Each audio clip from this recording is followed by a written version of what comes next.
Oh, hey bitch. Oh, excuse you. Baloney wash. I'm annoyed. I'm just here to give my opinion and carry in. Oh, it's Chris Avalon Unfiltered, bitch.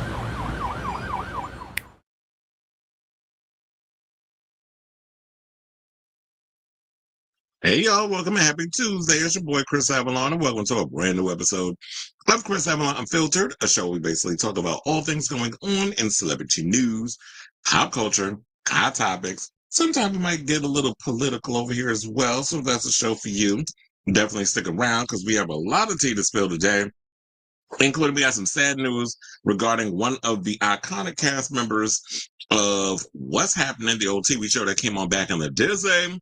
I came across this article on comicbook.com, which I thought was relatively interesting, where it was talking about what can Marvel and DC studios do to address the new box office norm for superhero movies, because they're spending a lot of money on these movies and they're not bringing in, they're expecting them to make billions of dollars and it's not hitting it. Like Superman didn't hit it, Fantastic Four didn't hit it, Thunderbolts didn't hit it. Also, the recent Captain America Brave New World didn't hit it.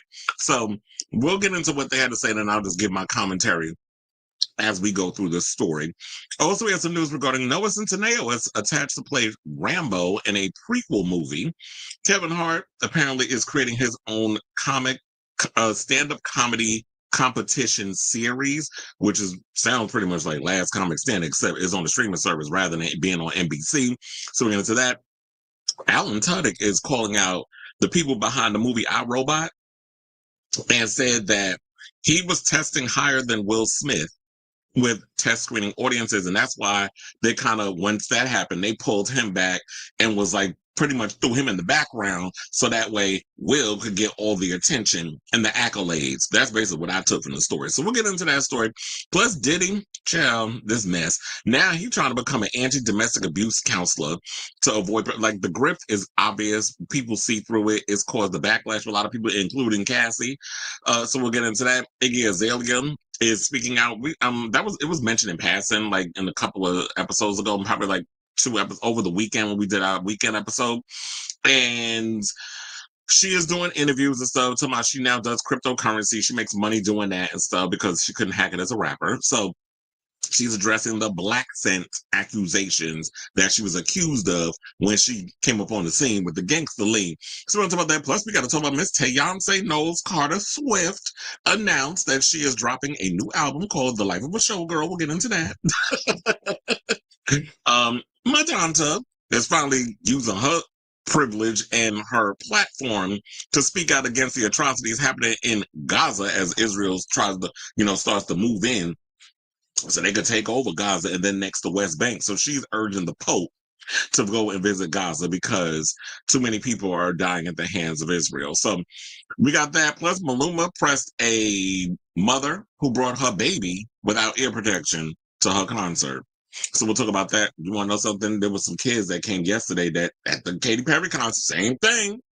I'll tell you, it's a norm. It's just, the good thing is that Maluma is the one that was brave enough to call the person out. And Katy kind of addressed it as well. She did something like, we're just going to wait till they put the headphones on because it's a little loud in here. So she did kind of do that thing. She didn't go as far as Maluma did, but she made a little something about it. But anyway, and speaking of reggaeton, this artist by the name of Jhayco, who used to go by Jay Cortez, apparently he was arrested this morning in Florida for alleged drug possession. So we'll get into that. Bob the Drag Queen and I was wondering when this was coming. So Bob the Drag Queen is addressing the race play controversy. So this video happened back about 7 years ago. It's resurfacing again. Even Hart spoke on it. And when I saw that Hart video on TikTok, I was like, Bobby won't have to talk about it, and here she is addressing it. So we'll get into that. Speaking of which, also a Drag Race, Valentina is revealing why she might transition slowly because, she came out as trans earlier this year. She's going to talk about why she's going to take her time with transitioning. RuPaul has gone viral and gagging the children, popping the cord and feeding the children, as a famous queen from season 1 used to always say. And with her DJ set that she recently did. And then plus we also need to talk about this rumored list that has come out regarding Drag Race Canada, Canada versus the World season 3. So there is a rumored cast list. We'll get into it and I'll weigh in. And y'all can leave y'all thoughts in the comments as we always do. Now, speaking of that, if you have not already, please hit that like button, that subscribe, and also be sure to smash the notification bell so that way you know when we go live with a brand new episode of Chris Avalon Unfiltered. Once I'm done with the live stream, I will be putting in timestamps after the live stream is done. So those who want to come in and that are watching a playback, want to go specifically to whatever topic tickles your fancy that you'll see in the description, you can go in the description and hit that time code and click right to that topic and get your life and all the other stuff. And you leave your comments and all that good stuff. So, and also, I want to thank all the newbies that have come in and started subscribing. I've noticed that the numbers are going up. We're almost at 3K. I'm happy about that. I know some people be happy, like, oh, I got 20K. Oh, I got 1 million. And I'm hoping I'm hoping one day I will get there. You got to speak truth to power. So I'm looking forward to getting those big numbers and things. So I appreciate our little engine that could, our little show that could, the fact that we're a small little situation over here and that a lot of y'all like what I'm, the craziness that comes out of my mouth. And y'all living for it. So I appreciate all y'all, old and new. I'll say that. And I truly mean that with the bottom of my heart. So yeah, I appreciate all of y'all. And also, okay, so let me get through this long-winded behind opening that I just did. And I do see we have some comments. Everybody saying, hey, coming in and all that good stuff. We'll get to those in a second. Let me hit my banner. Without further ado, let's get into topic number 1. And our first topic, unfortunately, I got some sad news. So I was scrolling through social media this morning, as I usually do, because I be trying to find, when I have the time, I find topics that I want to talk about and bring it to the show. So when I saw that one of my friends posted that Danielle Spencer, who is best known, if you're not familiar, she played this little girl by the name of Dee on What's Happening. She was sort of like how you would look at a Cody from Step by Step, or say an Urkel. I don't want to pull her together. Well, look, she was like the standout, basically. She was like the Urkel to Family Matters. There was that one kid that always came in, delivered that line, was the funny one, and everybody's or like with Arnold from different show. What you talking about, Willis? And her line was like, "Oh, I'm telling Mom." Like she would do. That was her situation. So she was big on the show. What's Happening? Apparently, this we found out that she had passed away at the age of 60. I believe she was battling breast cancer, if I'm not mistaken. So yeah, so it goes on to say, Danielle Spencer, the former child star, best known for her role as the sharp-tongued Dee Thomas on the ABC sitcom What's Happening, died August 11th, according to a post on Instagram by her friend and co-star Haywood Nelson.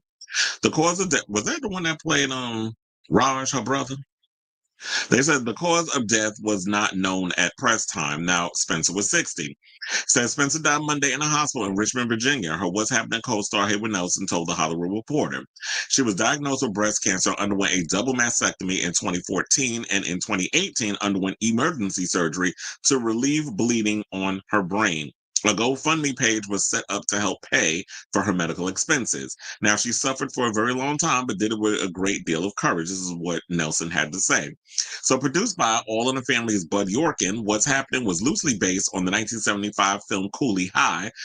I used to love that damn movie. First of all, when it came down to it, like when you was growing up, even though it was What's Happening was before my time. First of all, it was out before I was even born.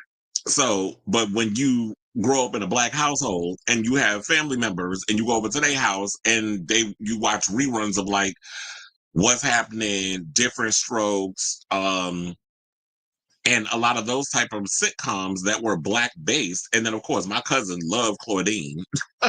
So every time I would go to my aunt's house, that movie was always on because she loved Claudine.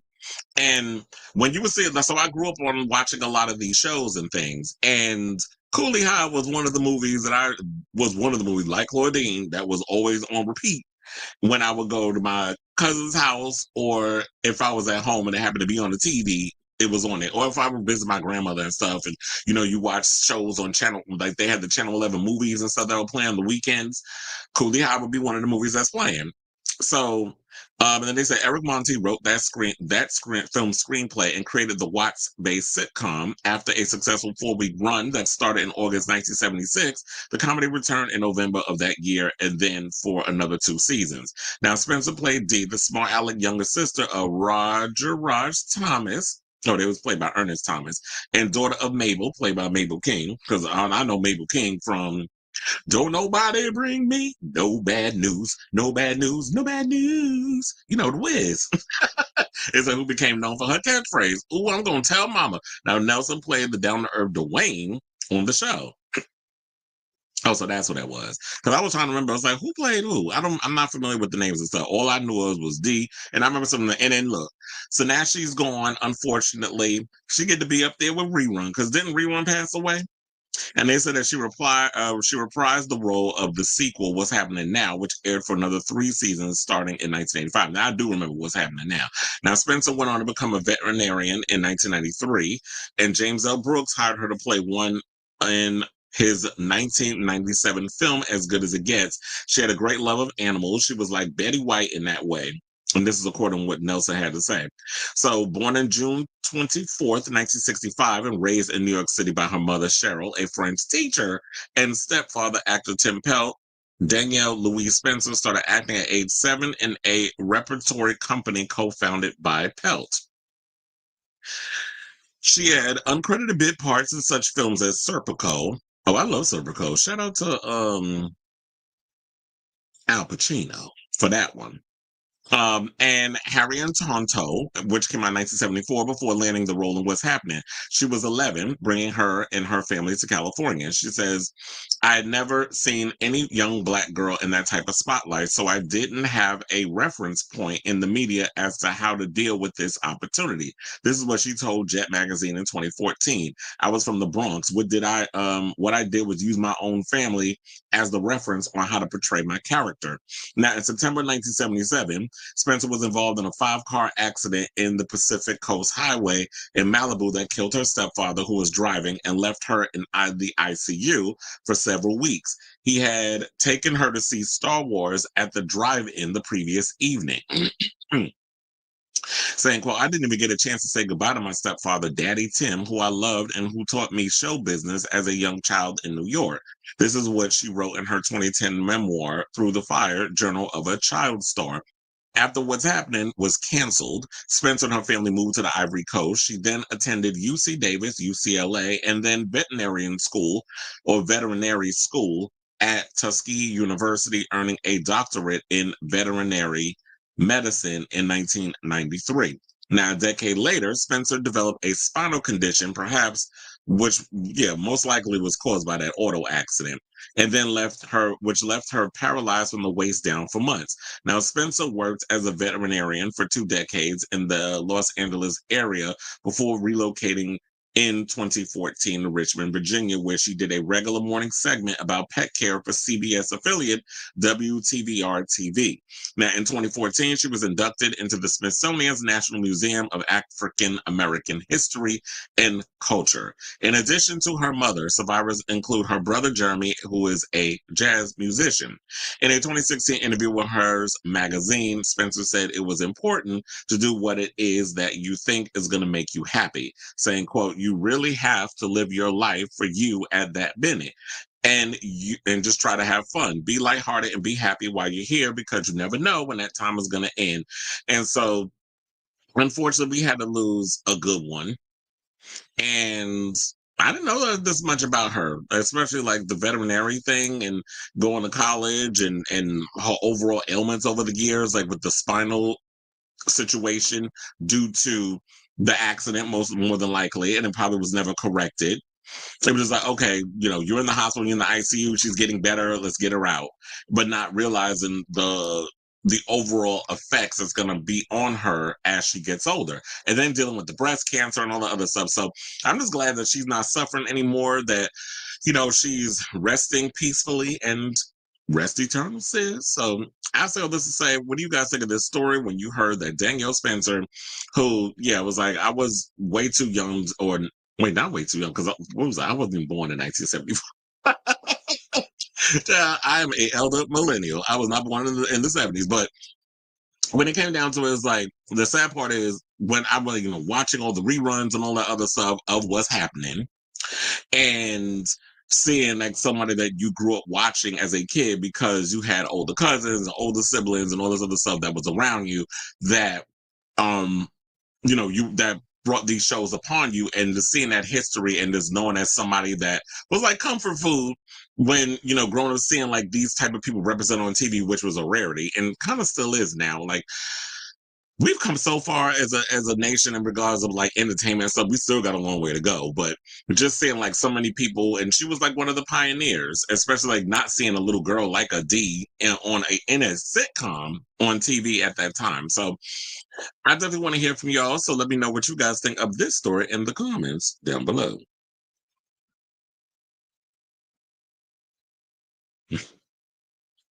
Alex is in the building. Carl says, "Hi, Uncle Chris." Funny, we still with that one. Hi, everyone. I'm old, but still. No, what are you talking about? Like old as in, we're not talking about age, right? We're talking about old as in you've been with the show for a long time, but you said,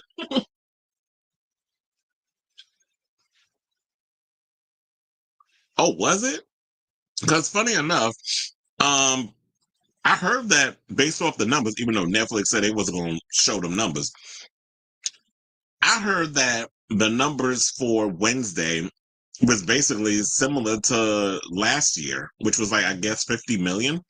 So I haven't watched it yet, but you saying it's mid. I mean, I've heard mixed reviews.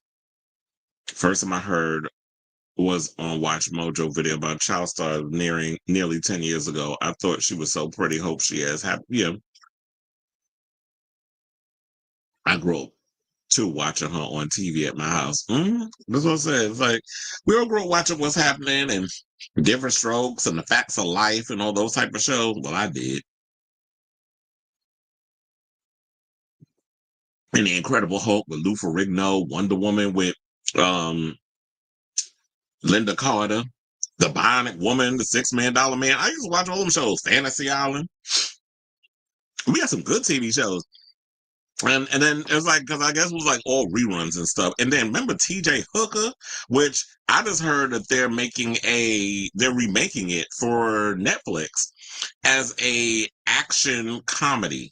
So I think they're trying to, I don't know if they're, I guess because of the success of, uh, what is it? Naked Gun. I think that's why they're making it. So with that doing well at the box office, now everybody wants to jump on and let's dig up old IPs and make them into movies or whatever the case is. But if they're deciding to go that way with TJ Hooker, which of course the only reason why I like, well, one of the reasons, Adrian Zambia was fine as hell, and then I was like, oh, look at all that butt in that outfit, and Heather Locklear, that was another reason why I used to love that show. But I feel like if they're gonna remake that, they need to take they need to take the movie route similar to 21 Jump Street. 21 Jump Street was more serious as a TV show, but when they made it into a movie, it was like an action comedy. That's kind of where they have to go with it.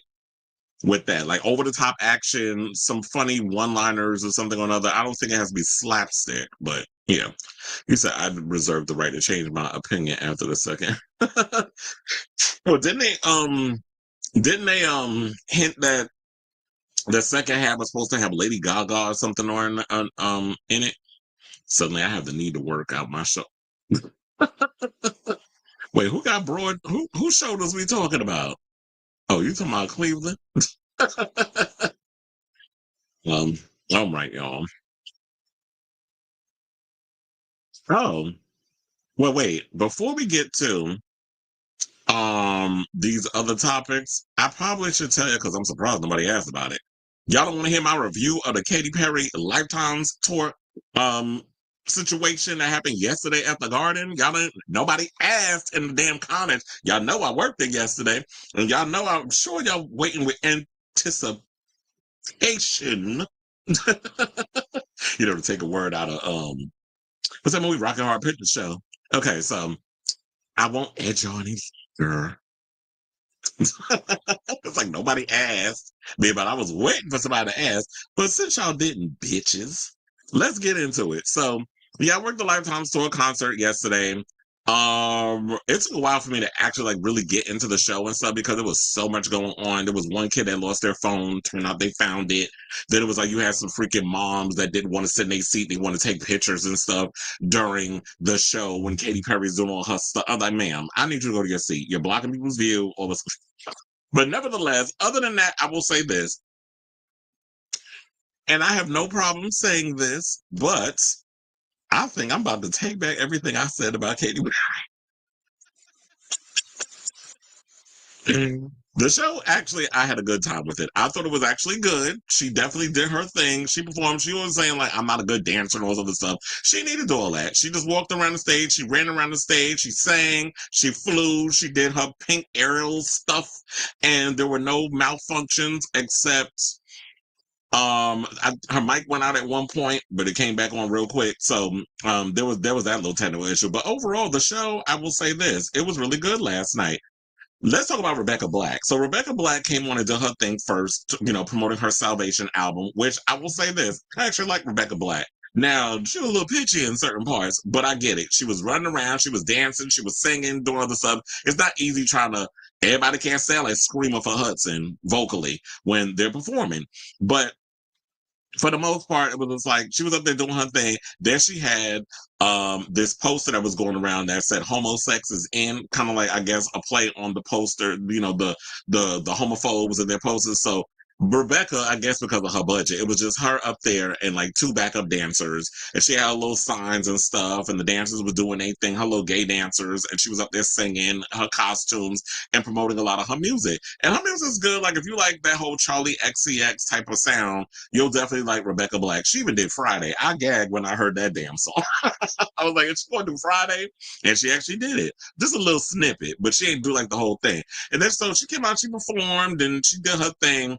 I wasn't too mad at her. So I definitely think like she definitely has the potential. And I'm glad that she's on this tour with Katy. Now, of course, when you see this shot here, this is the opening of it. She comes out actually in the middle of the stage because it's like a giant figure eight. So there's like a little. I knew she was going to come out in the center because I was like, that would be the best part for her to come out. And then the way everything was designed in there, I kind of figured where she was going to come out and all this other stuff. So yeah, she basically came out and she did her thing and she opened the show. And it was just like, very much, what was it? I think the name of the song was Artificial, which is actually not on 143. It's on the 143, I guess, the extended version or whatever the case. When they always come out with one version of the album and a couple of weeks later when they want to make more money and cook the books on the streaming shit, that they go and they add like more songs and stuff.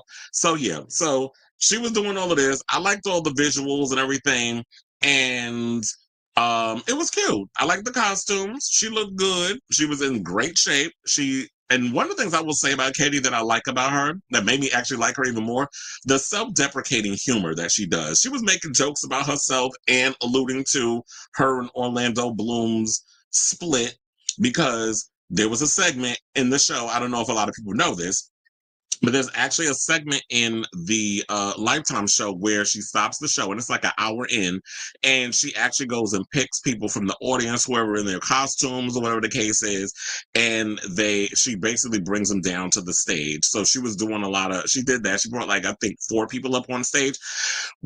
So she brought like this little girl up that had like this little cupcake dress on, and she asked her, "Is it heavy?" She was like, "Yeah." She was like, "Oh, it was heavy for me too when I had to wear it." And so like making little jokes with the little girl who said that she wanted to be a singer when she grows up. Then there was another girl that came up. Then it was a little black queen. Somebody she was 20. I was like, "Girl, that's a hard 20." But so she came up there.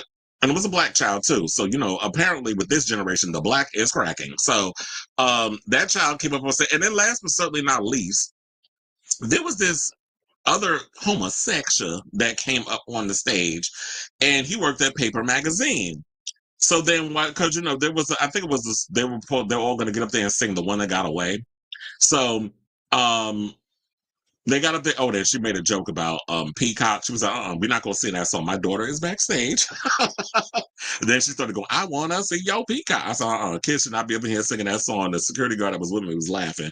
But So then the guy was like, can I bring my boyfriend up? We've been together for like 11 years.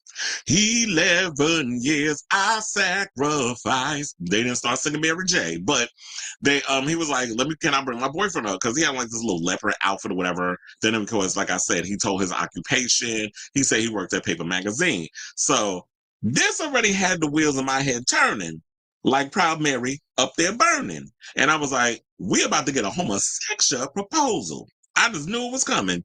So they brought the boyfriend up on the stage because I'm like, okay, y'all been together 11 years. He ain't going no damn where. And they already know you had to lock it down. And what better to do that than to lock it down at the Katy Perry concert? Because Katy Perry is his favorite artist. And his man was saying like, yeah, he be playing him like 7 hours a day. That would drive me nuts. It's like, I get it if you got your favorite artist, but bitch, I'm going to need you to change up the music.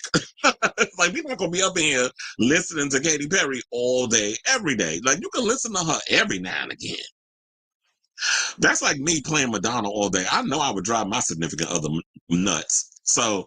Um, so yeah, so then he went and he started trying to sing basically Katie's entire discography. And I was like, what, you gonna do? Sing all her damn songs off key? So then next you know, he finally got to the point, got on like, we've been together all this time, blah, blah, blah, blah, blah, got on his knee, asked her to marry him. The kids up in there was clapping, like little girls, everything. See, I tell you, this new generation that's coming up, they don't care. They know gay people. They have no problem with same-sex love. They living for it. It's the older ones that got the damn problem because the security guard next to me going, I was like, really? As all the years you've been working in live entertainment and dealing with the type of shows we do, you ain't seen no faggots kissing? Like, come on now. So I said all that in my head. I wasn't going to say that. But I'm looking at him like, okay, calm down, grandpa.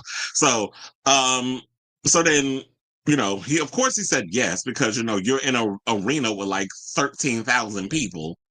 The estimation was supposed to be like 12,000, but I think it was way more that was up in there because it was sold out. And she even addressed, she said, they said we couldn't do it and all this other stuff. And she's like, and I'm not talking about my record. So she was even making fun of the fact that 143 didn't do all that well. And I think a lot of people were just going in on her because the Dr. Luke thing. And I've also seen people on social media with the discourse. And I'll ask y'all, they're like, why are people going so hard on Katy Perry because of the whole because of, what was it? Because of the whole Dr. Luke thing? I think it's a plethora of things. I don't think it's just the Dr. Luke thing. I think it's just her trying to play up the whole feminist thing. Like, if that's not your forte, if that's not something you're good at, don't play into that. She's sort of like that girl that's like Girls Gone Wild, like very much the frat bros type of chick that high fives and likes fart jokes and all. Like, that's what Katy Perry gives. She's like very self-deprecating. She's silly. You know, she's like a big kid. And I think that's what people like about her. So when she tries to get all serious and she tries to throw in little political things, because she did make a joke. I think somebody went and started, she was trying to ask her what song she should sing. And then they all started screaming. So she said, hold on now. This is still a democracy, even though our government says otherwise, or, you know, we're still in a democracy. So she was like making little jokes here and there. So I'm like, lean into that. When you try to do the whole serious thing or whatever, it just doesn't seem to work. I just think what maybe Katy can get in the people's good graces if she just started doing fun, mindless pop music. Just do that. Stop trying to be, you know, Rosie the Riveter. Like, that's not you. But I did see this story on NME when I was bringing it up. It said that she was reportedly fined £5,000 over that unauthorized, speaking of Lifetime's video shoot.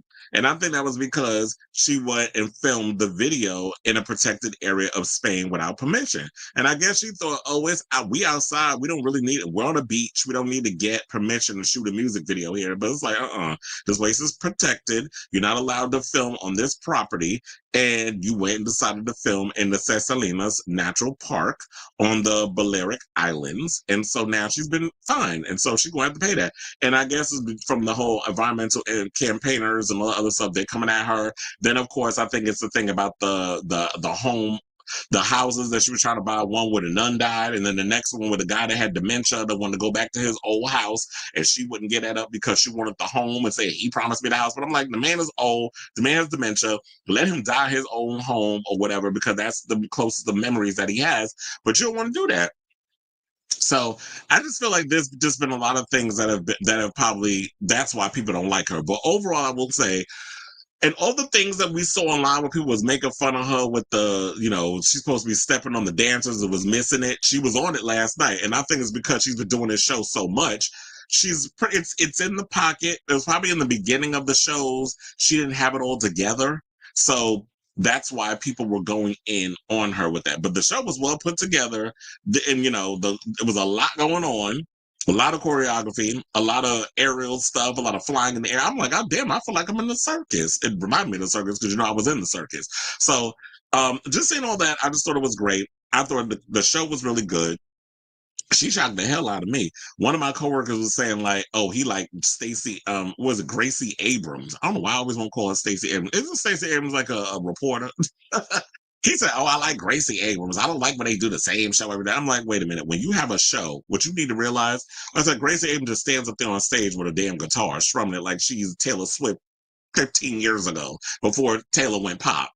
So yeah, you could change up your show, and because you ain't doing nothing. You don't have dancers, you don't have aerial lists, you don't have pyro, you don't have all that stuff going on. It's just you and your band singing. That's kind of boring. I mean, if that's what you're into, then that's what that show requires. But when you're going to a Katy Perry concert, they're not just going. They don't want to see Kate Hudson. They want to see Katy Perry, the pop star. So you got to have your 10 dancers. You got to have the band on the side. You got to have things moving around and having her in up in the air and riding a butterfly, which she did.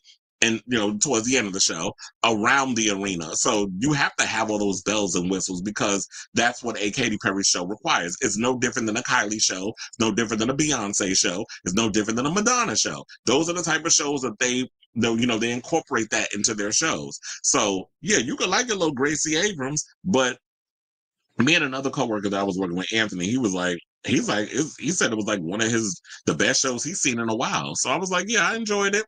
So shout out to you, Katy. And look, I know when I know when to be real enough to eat crow live on air, imaginary crow, because you ain't gonna see me eat no actual crow.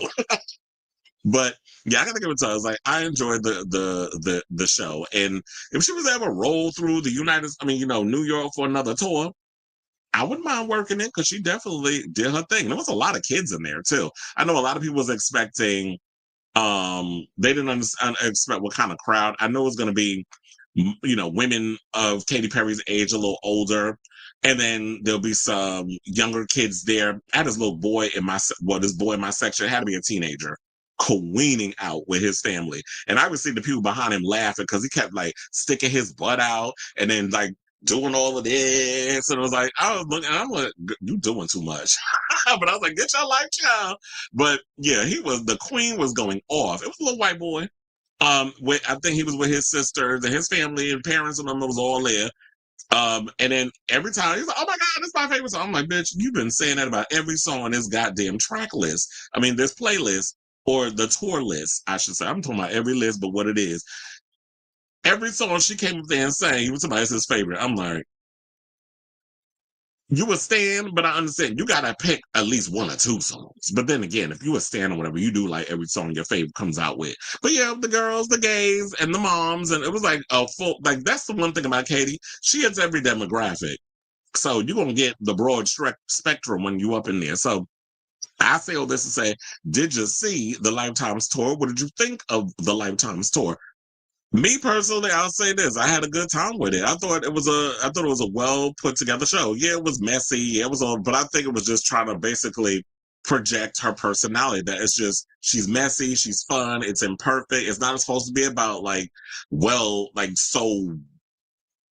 well-oiled machine, like well put together. Like it's well put together, but if stuff goes wrong, it's like it is what it is. She's not I don't think she's a perfectionist in the way of like Madonna. Any little thing that goes off, she loses her mind. And I'm like, ma'am, relax. It's a damn show. So I know the next show that I'm looking forward to working, which is going to be 3 out of 4 of them in this month, will be the Lady Gaga show. So just be on the lookout for my overall thoughts on that show when it happens.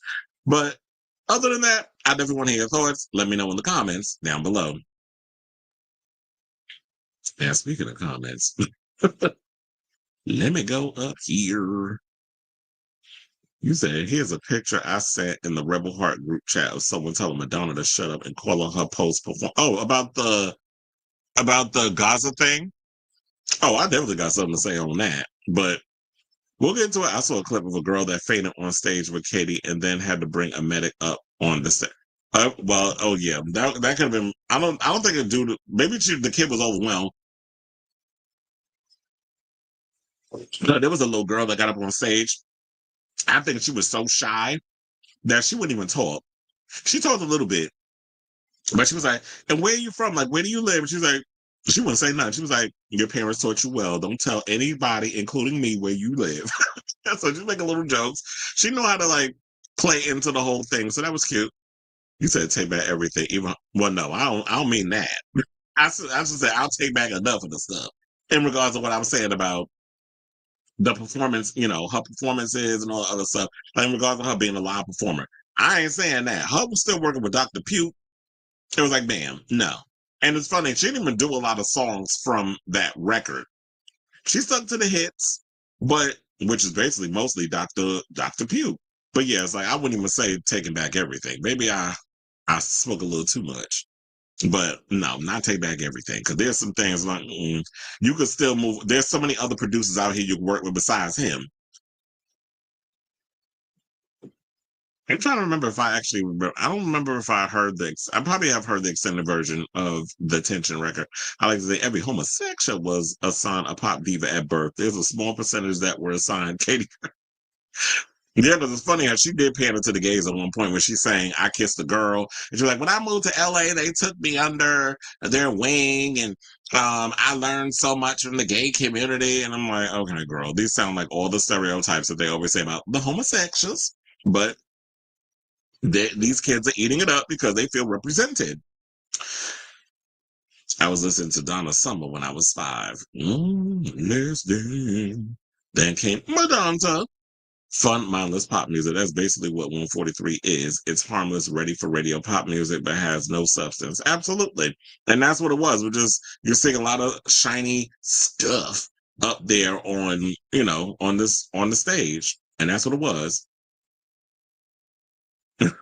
So I'm a Katy Perry fan, so okay. Please. Let me come. Um, Trump is hated in New York to the point where he had to be run out and went down to Florida. So you sit up in here doing all this, and what people need to realize that this crap that he's pulling first with first with California, that which with little pushback from Gavin Newsom, or I could say Gavin Newsom, and then now DC lying about crime, talking about, homeless people will be arrested and all this other stuff. And we already know what that means. You're going to take those homeless people and you're going to ship them off to Alligator Auschwitz. That is the plan. So first they come for the Latinos and all the immigrants. Then they come for the homeless. Then they're going to come for, people of color like black folks. So black people, don't think y'all not next on the menu. Then they're gonna come for the gays. This is the same playbook that they took out of Nazi Germany. They're bringing that over here, and you got Stephen Miller, ugly ass, pushing all of this, being the mastermind. And now you got his dumbass wife who's trying to run around like she a white woman when we could clearly look at that bitch and see that she ain't a full-fledged white woman. Have y'all seen his wife? She's trying to come out with a podcast where a bunch of women come around, like they trying to do the View. Everybody, it's funny how they hate the View, but y'all still stay trying to rip off Barbara Walters' idea for your own situation. They tried to make it work with Anna Kasparian and all them that other dumb bitch from The Biggest Loser that looked like a damn man, but she a lesbian. They tried to do that with that show over there on the YouTube. Nobody was watching, so I don't know what's going on with that show. The grift only lasts for so long. And so now they're talking about New York City, and it's like, there's no crime. The crime is down in DC. But what people need to realize, this is a takeover of blue states because he knows when the midterms come up in 2026, this is flexing his authority now. And everybody's thinking, that's not taken seriously. It's not, he's not going to do this and he's not going to do that. He's flexing his muscle now. and seeing how far he could push it. So that way, when people do rise up and people do go against him, especially during the midterm elections, then he can flex his authority and be like, and start this whole fashion situation with the police coming at those of us who are opposed to what he's doing over there. So you have to look at you have to look at the glass half full before it gets full.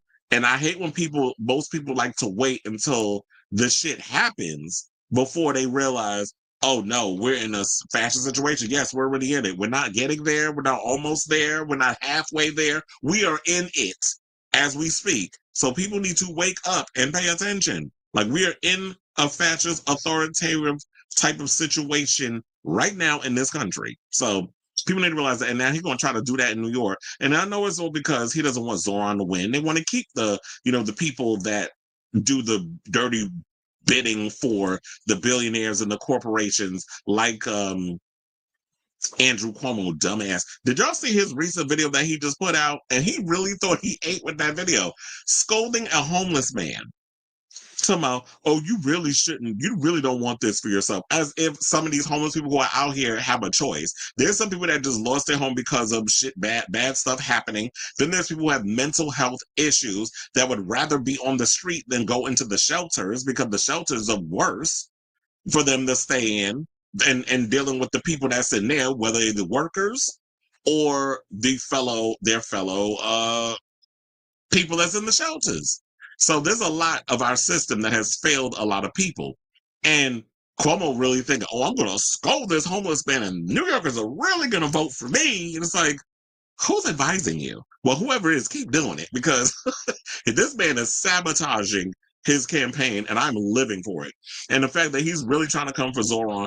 Zoran said something yesterday and I was in the break room at work and I burst out laughing, because he was talking about the whole rent situation and how he's obsessed with talking about like him making $200,000 a year is rich. I'm like, where? For who? That's middle class money. That's not rich money. 200K. And just because his mother is Mira Nair, the director, and because of his upbringing doesn't necessarily mean that she's created this whole little trust fund and passed it down to her kid like maybe Mario Cuomo did or Trump did with his children. These are not silver spoon people. You don't know what his situation is. So when Cuomo out here pointing fingers and stuff, he's reflecting on his own stuff. And then try to be he said, oh, Cuomo is living, he said, I'm living free in Andrew Cuomo's head. When he said that, I cackled, because it's like, yeah, it's about the whole rent situation, made a joke about it. He's not as quick with it. And then got the nerve to talk about Zoran's tie. No, sir. Have you looked at them bags you got in the mirror, them shopping bags? You look beyond exhausted. Trying to come for the future mayor. Texas is predicted to become a blue state or a swing state at least by 2032, not 3036. I'll be dead by then. And that's a lot of electoral votes. Republicans should worry. Yeah, so that's why they're talking about the whole gerrymandering situation, where they're trying to go in and pull a Marjorie Taylor Greene, where you gerrymander states so that way you push your way through rather than, winning it fair and square. And that's what Bernie Sanders recently said to this kid. He was like, what should, because the way the kid was talking, he was basically saying all the stuff I'm saying. And he was like, you should run and you should get involved. And he said, don't ask, just take it. Like, why are we asking for parents? Better to ask for forgiveness than permission, right? That's what people say. Or that's the old saying. So let him try to take over New York, because we built different out here. That's not happening. And I don't care how many new police that just signed up to become, the police, and that just graduated. At my job, by the way, we had a big graduation for the NYPD. I didn't work it. I was at City Field that day, which I would have rather been there than working a damn graduation, even though I heard everybody got out early, but still. And then one of my friends that I work with at AMC, his son just became a cop. So shout out to him. Even though, the whole system is corrupt over here in the NYPD, or just the police in general. But anyway, y'all, let's move on and get back into the show. Since we was doing that little, what is it? The politics, and now, which was an off topic. Y'all knew to get me riled up. And I think I've gained more followers because of some of the political stuff I'm talking about like my recent video with Zoran and Andrew Cuomo. I just saw that one's it's growing. Also, so there's been a lot of the little political. So I'm like, maybe we will start talking about it more. I think more people are getting invested and interested and want to know the truth of what's going on because corporate media, I guess is the name we should call it. Corporate media is not out here giving people the truth. They want to feed y'all a bunch of that BS with Scott Jennings' smug, ugly ass over there at CNN, making his little faces and saying his stupid little talking points. And then they'll have the sole black person up there trying to be the representation for the entire black community. So I'm like, I'm so over CNN, MSNBC, all the crap that y'all doing over there. So people want the reality. People want the truth. And it's up to those of us who are actually paying attention to give the real deal Holyfield to people that really want the information. So without further ado, let's get back into some entertainment news. Let's talk about Marvel and DC. So I don't know if y'all been noticing, but Marvel and DC have kind of been going through it right now, with especially post-COVID. Everybody's trying to say is there superhero fatigue. I don't know if there's superhero fatigue. I think it's just mediocre movie fatigue. So I think if you have an interesting idea regarding superheroes, then people will go and watch it. But I think what Hollywood needs to realize is that superhero movies, post-COVID are no longer guaranteed $1 billion hits. So I think a lot of times people sit up here and think, oh, well, we make this Fantastic Four movie, or we make a Superman movie, or we make a Doomsday, or whatever the case is, then it's going to gross $1 billion. And I'm like, there's no guarantee with that, especially when y'all are ballooning up your prices to $250, $300 million. I just heard there's a movie that Tom Cruise is supposed to be directing with Doug Liman, who I believe he passed on it or something or another. Tom Cruise and Ana de Armas is supposed to make some movie. I don't even know what the hell it's about. But I just heard they were supposed to be making a movie. Their ask was about over $200 million. And the studio was like, no, we're not giving you that. And I know Tom Cruise probably thinks that he's still that bankable big movie star that he was years ago. But sir, I won't say it's because you're getting older, but I do feel like you don't have the cachet that you once did. And I just feel like the way people consume movies and film now is completely different than we did back when streaming was like in its infantry. So I happened to come across this video that was on comicbook.com. Well, it's the article on comicbookmovie.com where they were basically talking about this. So they said superheroes are struggling in theaters and not a single one of their movies will come close to $1 billion at the worldwide box office in 2025. It's impossible to deny that superhero fatigue is here and now down to Marvel Studios and DC Studios to counter it. Now it's early days for the it's early days for the DCU, while Marvel Studios president Kevin Feige has talked candidly about how he intends to address the MCU's recent struggles. Still, talk is cheap, and it's the action that's taken in the coming years which will decide this genre's fate. In this feature, we're sharing our take on what needs to be done by both studios to right the ship that, while not sinking, has definitely veered off course in recent years. So one of the things they wound up saying is number 5, it's time to make these movies for less. And that was literally what I was alluding to when I was talking about like when Tom Cruise or somebody comes around and asks, could we get $250 million from a studio to make an action movie? And it's like, the fuck you need $250 million for? Like, where's that money going to? Then I gagged when I heard that for Superman, well, David Corn Sweat making, I believe, $700,000. I get it. He's new. No, he doesn't really have cachet in the industry yet. He's done a couple of bit parts before he got the role of Superman. So I get that $700,000 payday. I get that. So when the sequel comes around, you can ask for more money. Nicholas Hoult got $2 million for playing Lex Luthor. I get that because Nicholas Hoult has been in the industry for a while. He's been in a lot of films. So therefore, his ask could be a lot higher than a David Cornsweat. Now, let's get to the part that really shocked the hell out of me. Now, when I read this article, I heard that James Gunn, who's supposed to be the co-CEO of the DCU and has been doing everything but being the co-CEO. He's been spending more time on Threads and all these other places talking back to fans and debunking a lot of Jeff Snyder scoops, because that is what you've been doing, sir, instead of being out here actually making sure that the DCU ship is on the right path to getting where they need to get.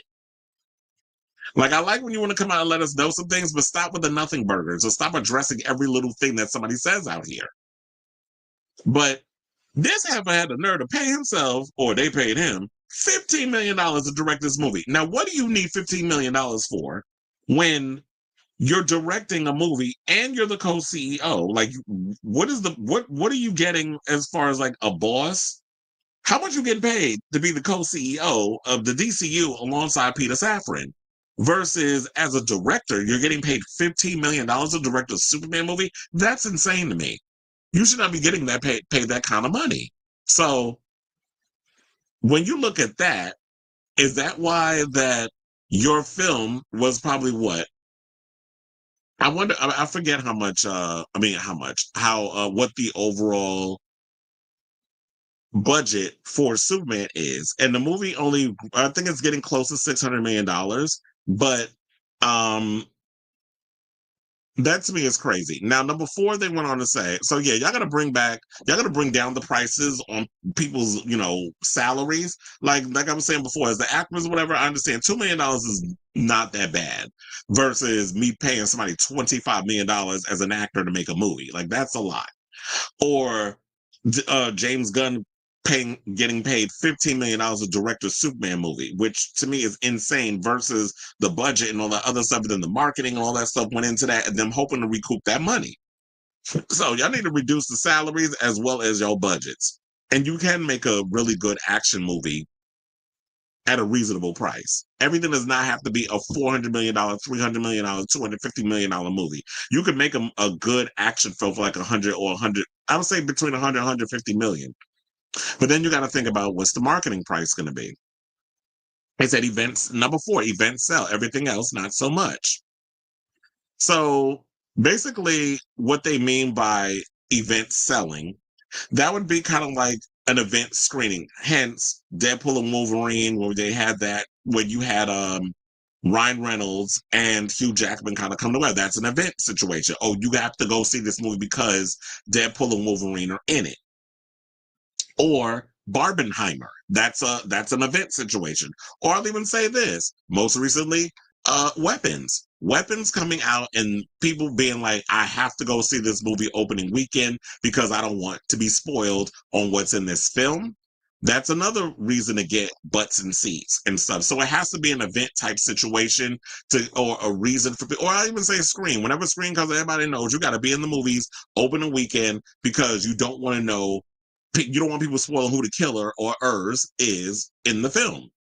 Like Robert likes to do whenever, I get information. He loves to just tell me. I'm like, sir, can you please stop spoiling things? It was like with the I Know What You Did Last Summer stuff. He told me about Ray being the killer. I'm like, I did not want to know that what happened in this film before I go and see it. I don't give a damn what people saying on Reddit. I avoid Reddit. I avoid Twitter. I avoid all these other things for a specific reason before you spoiling it for me in this situation. So that's why I go opening weekend. Now, just because you know the tea, keep it to yourself.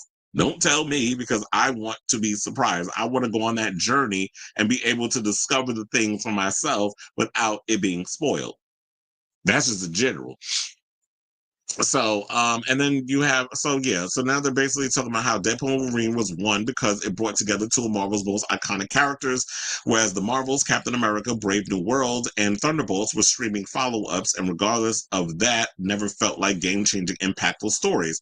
Fantastic Four also has not broken box office records, but it soared higher than those movies because the reintroduction of this team felt like a much bigger deal than other recent releases. But I also think maybe what it was is that maybe outside of the hardcore fandom, people just did not care for a Fantastic Four movie. It was like, okay, you're making a Fantastic Four movie, but I don't think people were so excited for this film when it came out. Like, I'll speak for me. I told y'all when I started seeing the trailer for Fantastic Four First Steps, and I remember Superman came out, I was more hyped for Superman. I wasn't all that hyped for Fantastic Four. But then when I started hearing the reviews and everything, everybody saying it's good and all this other stuff, I was like, you know what?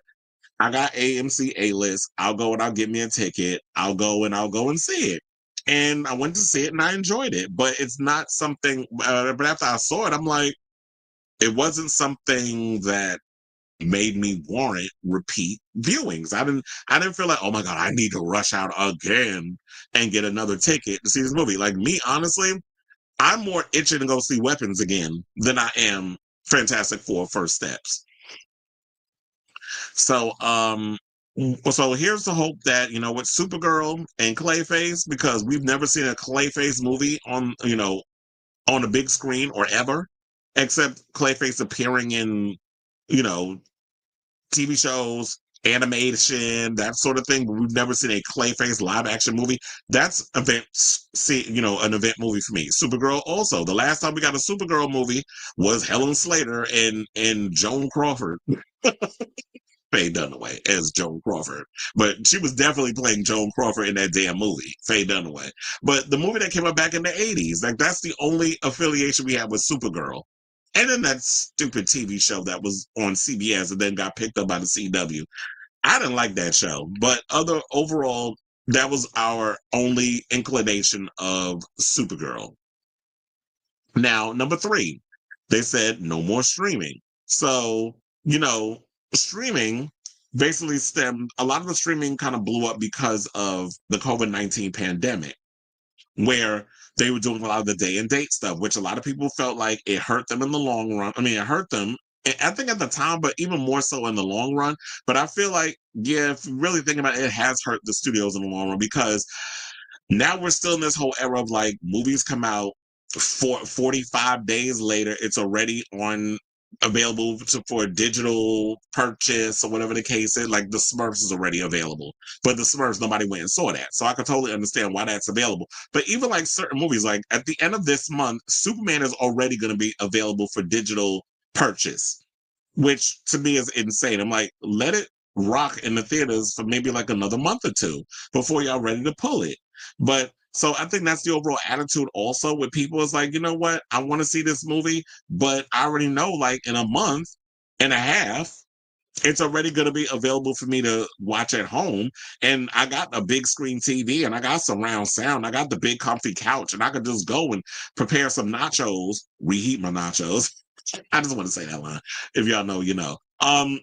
I want to reheat the nachos. I want to do all the other stuff and have my junk food and everything, my comfort food around me. I can pause it. If I got to go to the bathroom, I won't miss on anything. Because when I'm in the movies, I always have to take a bathroom break. Luckily, this time when I went to go see Weapons, I did not go to the bathroom once. I was right next to the bathroom too, because where my theater was, it was literally I could just leave the theater, go right around the corner, and the bathroom was right there. But this is the one time, because any other time, if I'm far away from the bathroom, I have to go. I'm right next door to the damn bathroom. Didn't have to pee one time. And I was like, I was so locked into that movie, I just did not move. So that happens.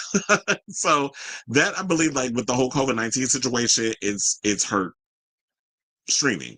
So then they said whether it's shortened theatrical window or Marvel Studios being forced to produce a seemingly endless wave of TV shows, streaming platforms like Disney Plus have conditioned moviegoers to just wait to watch movies at home, which is what I literally said. While the series devalued the MCU to a point where it's no longer seems special. So yes, like we had shows like WandaVision and The Falcon and Winter Soldier, where we watched those shows, and to me it just feels like time has passed. The shows don't have that same luster anymore. They kind of, and especially with a lot of the shows that have come on, like Ironheart came and went, nobody really talked about it. Andor came on, I think there was like a certain group of people that talked about it. That came and went, even though Andor is got rave reviews. A lot of people liked the show for those who watched it, and that sort of thing. Like I said, Ironheart came and went. You see how they treated that Oz of Wakanda show. It was only 4 damn episodes. It was barely promoted.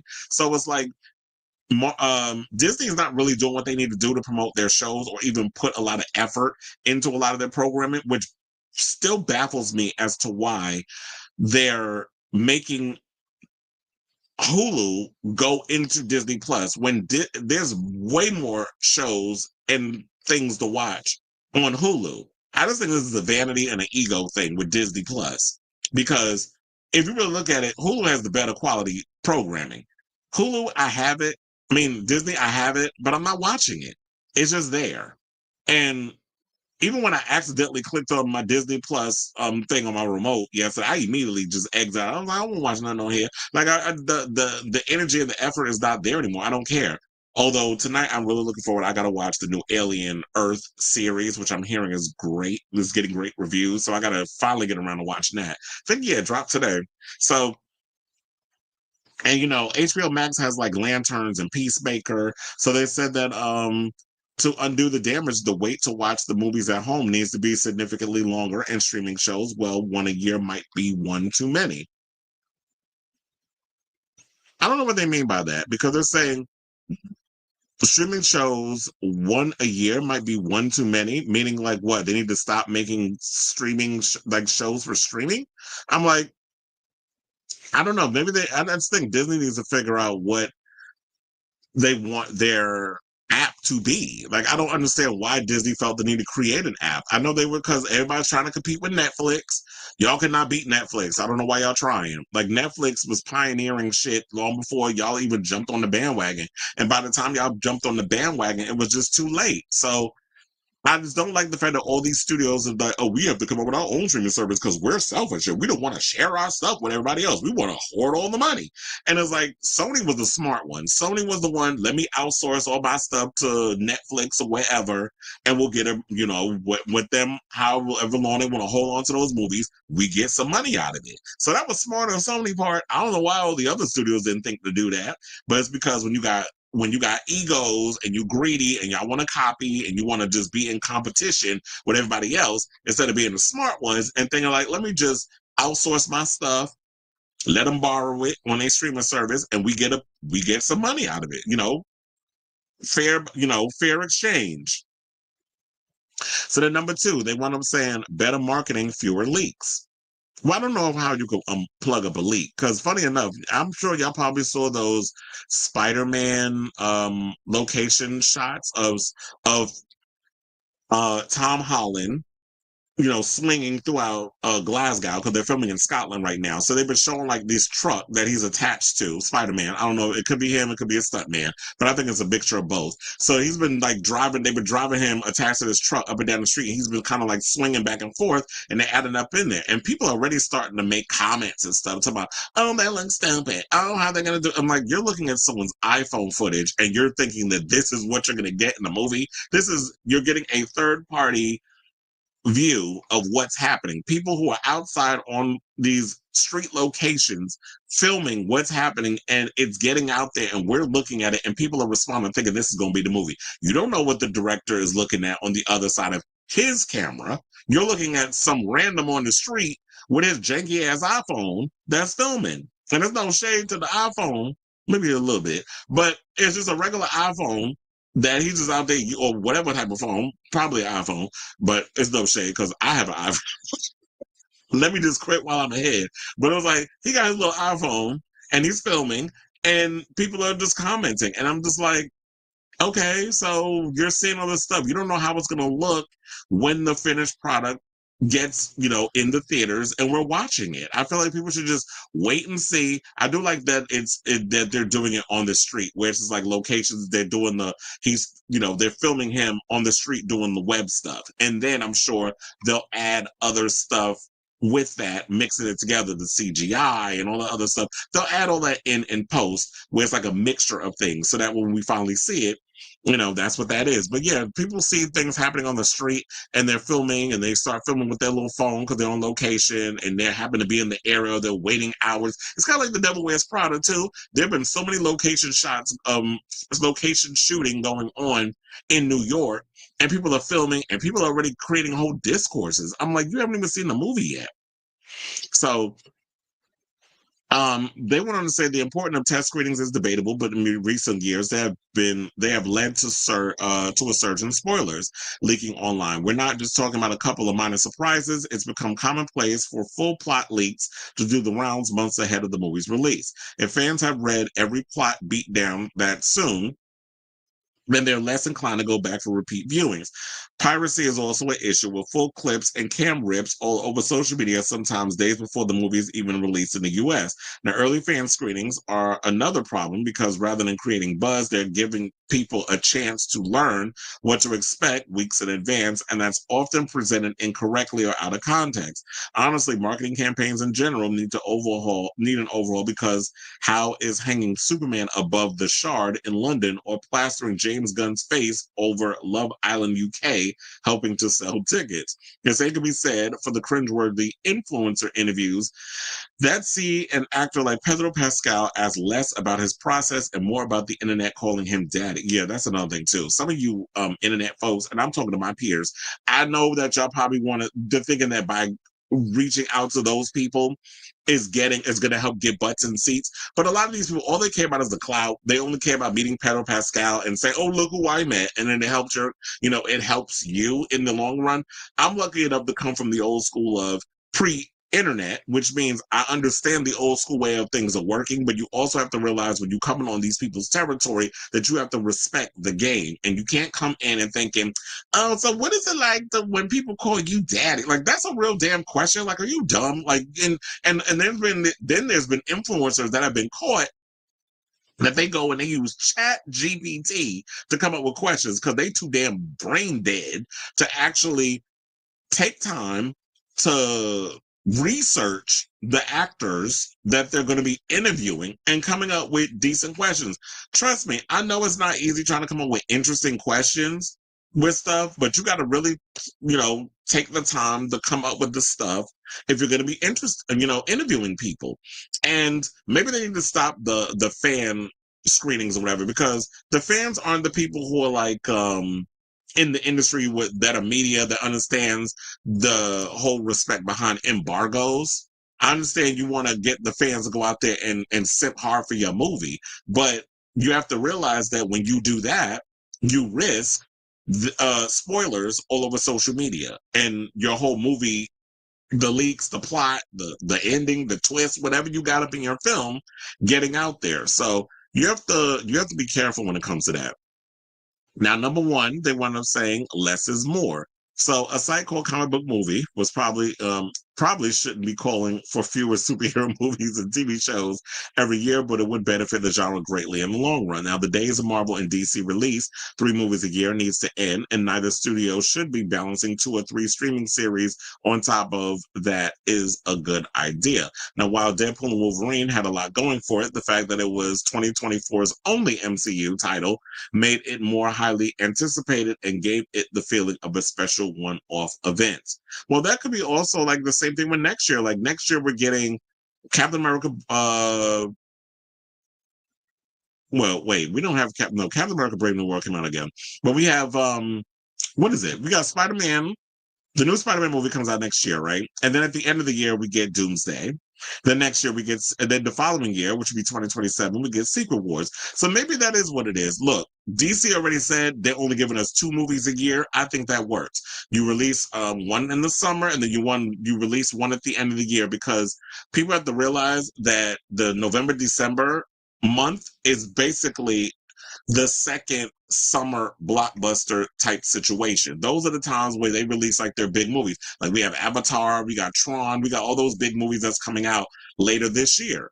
Whereas you have like other movies that came out during the summer. So I do agree, like there should be at least 2 movies a year. It shouldn't be like we got Captain America: Brave New World this year. Then we have Daredevil: Born Again. Then we had Thunderbolts. Then we had Ironheart. Then we had Fantastic Four. Then we had Eyes of Wakanda. And it's like that's 6 shows and movies mixed in together. That's 6 programs from the MCU. That's a lot. And I think a lot of people are feeling overwhelmed because, when it comes to certain products, some people are like, do I have to, like, even with Fantastic Four, I had people literally some of my coworkers asking, he wanted to go see Fantastic Four, but his girlfriend was like, nah, I don't want to see it. And then she probably felt like, oh, do I have to watch the other Fantastic Fours to know what's going on in this Fantastic Four? And it was like, no, you don't have to watch the old ones to know the new ones. They pretty much do a good enough montage where you know kind of what, like, to let you know what happened to, the Fantastic Four. So you don't have to go and do that. But Um, I do agree. Like for example, you had to see WandaVision to understand what was going on in Doctor Strange and the Multiverse of Madness. There was stuff in there that was part of WandaVision, and I know people who didn't like WandaVision. Um, so yeah, there's certain programs and movies where they try to attach the shows to them. You have to watch the shows to watch the movies. But that was all under Bob Chapek. Like he was the one that started this, and now I know Bob Iger trying to come in and clean up the mess and right the ship, and hopefully they'll get around to doing that. So I say overall, I do agree that there needs to be less superhero films.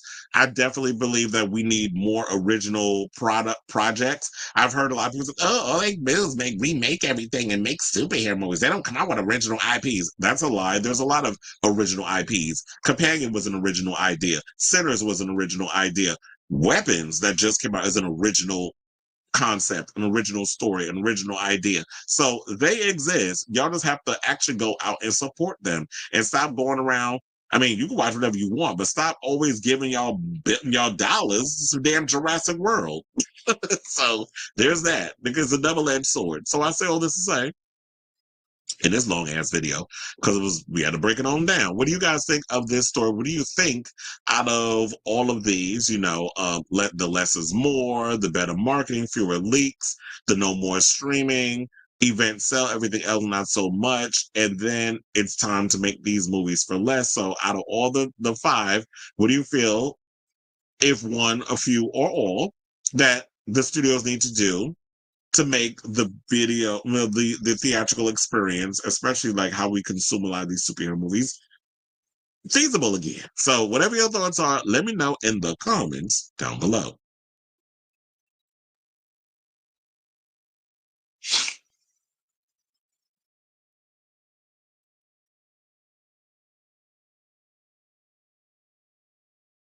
Like you said, a lot of people didn't read obscure comics and don't know some of those storylines. Yeah, that's true.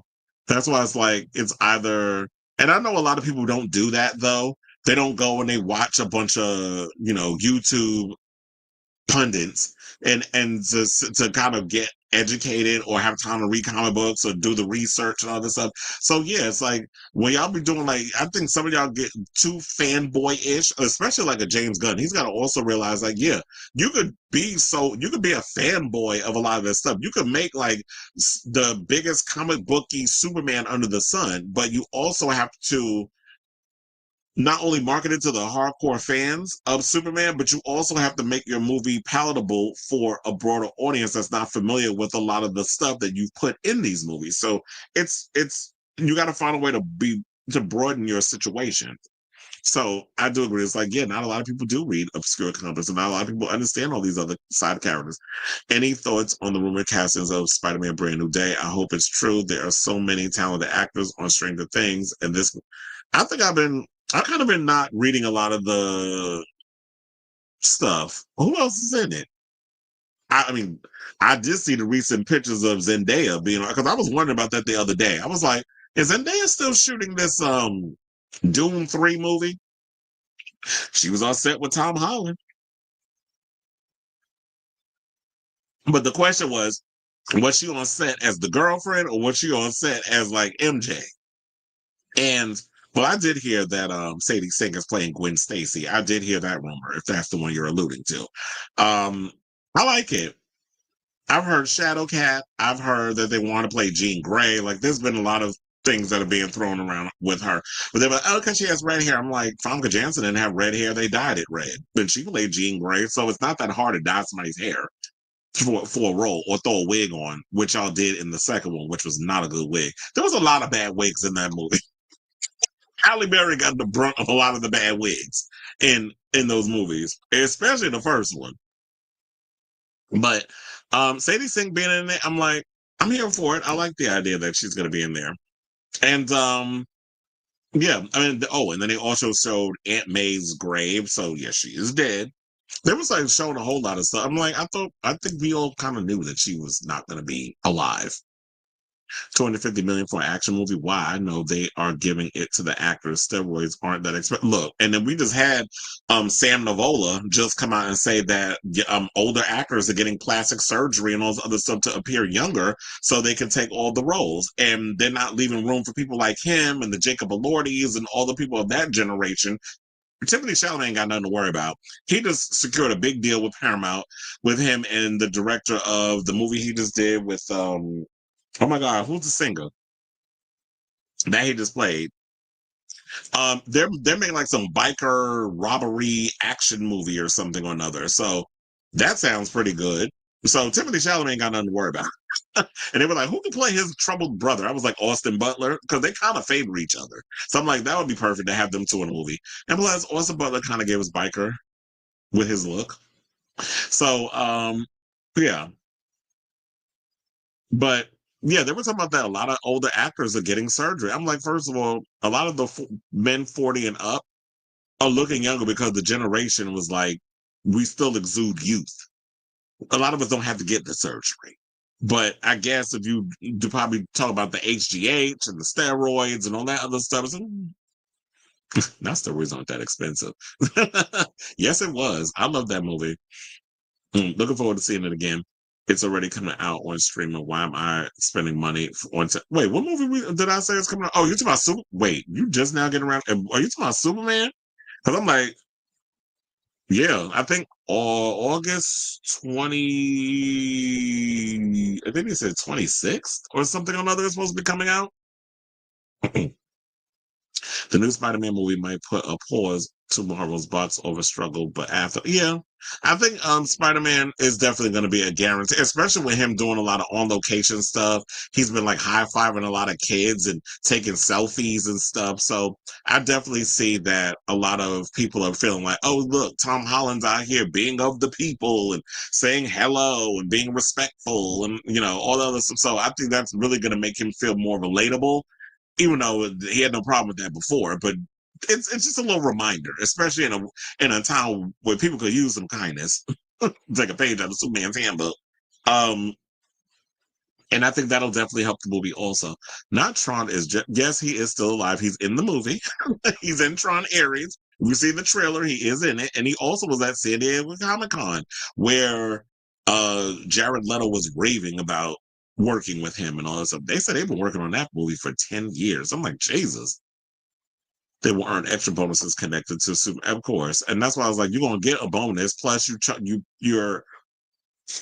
getting paid $15 million to direct the Superman movie. Like, that's crazy.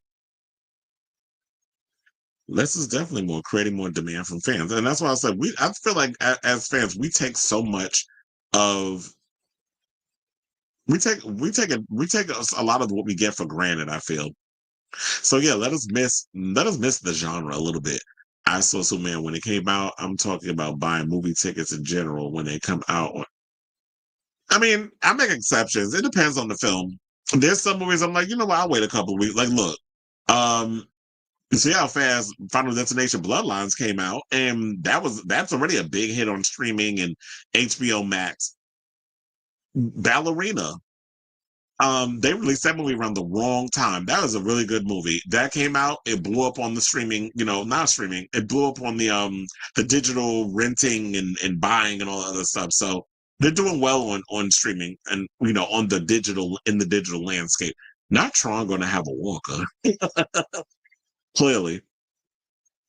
When it's been around since what, 82? I think it's when the first one came out. But I feel like now the technology is pretty much caught up with the whole idea of Tron. I just hope that the movie is good. And I'm looking forward to the soundtrack from Nine Inch Nails. So that's what I'm thinking about. Hard Eye. Oh, Robert's in the building.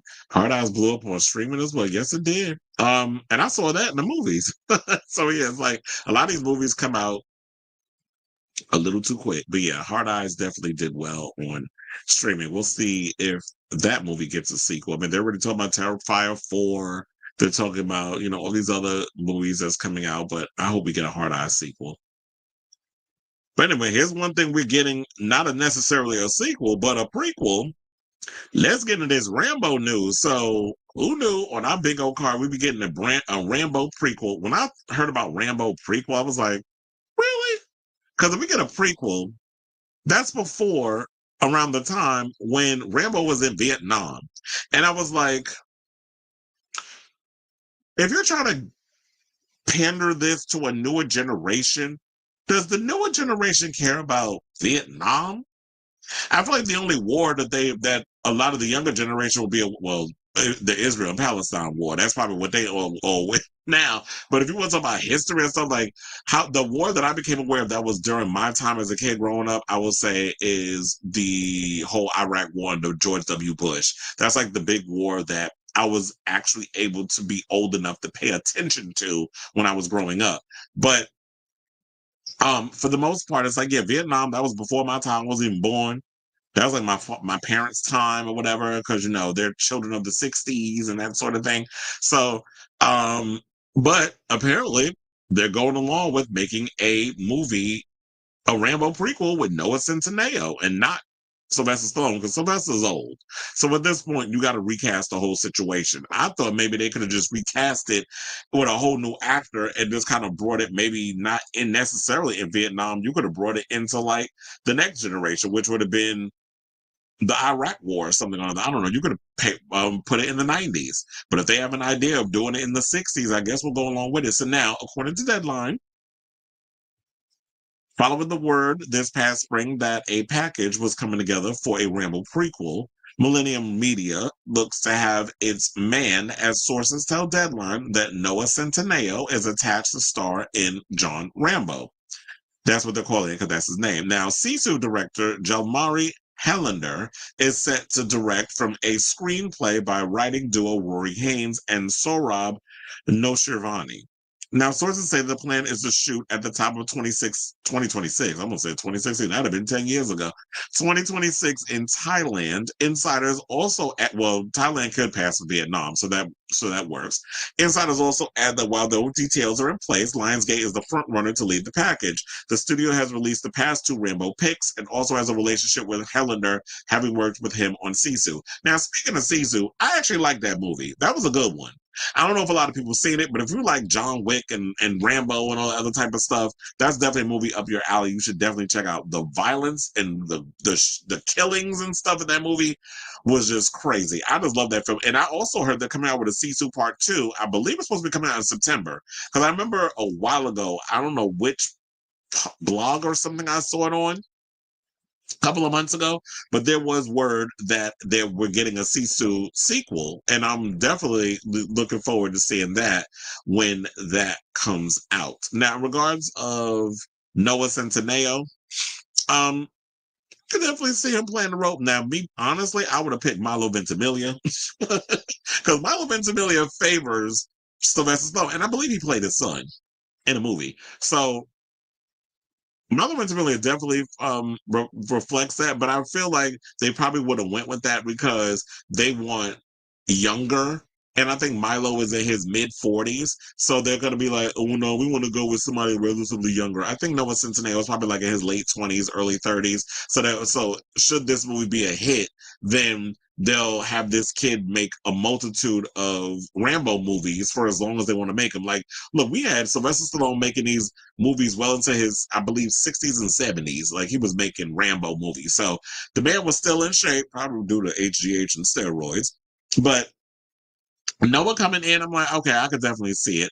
And look, this, I don't know if y'all knew this, but he was almost cast. Well, no, not almost. He actually was going to be He-Man before they went with, they went and that He-Man fell through, and now they've did the He-Man that they got. But he was he was attached to play He-Man, which I thought would have been an interesting idea to see him as that character. But things happen. I believe, if I'm not mistaken, he's dating Zoe Kravitz.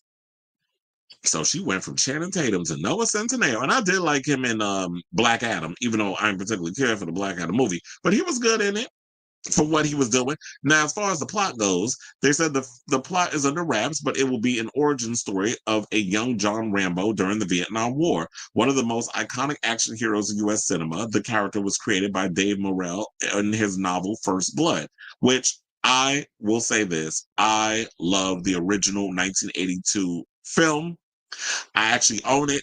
I watched it, I believe, like a month ago, and he was playing this veteran Green Beret who was basically forced by a cruel sheriff, played by Brian Dennehy, and his deputies to flee into the mountains and wage an escalating one-man war against his pursuers because that was his playground. He was like, I've been in the woods. I could make my own little weapons. I could defend myself. These cops around here just picking on me for no reason.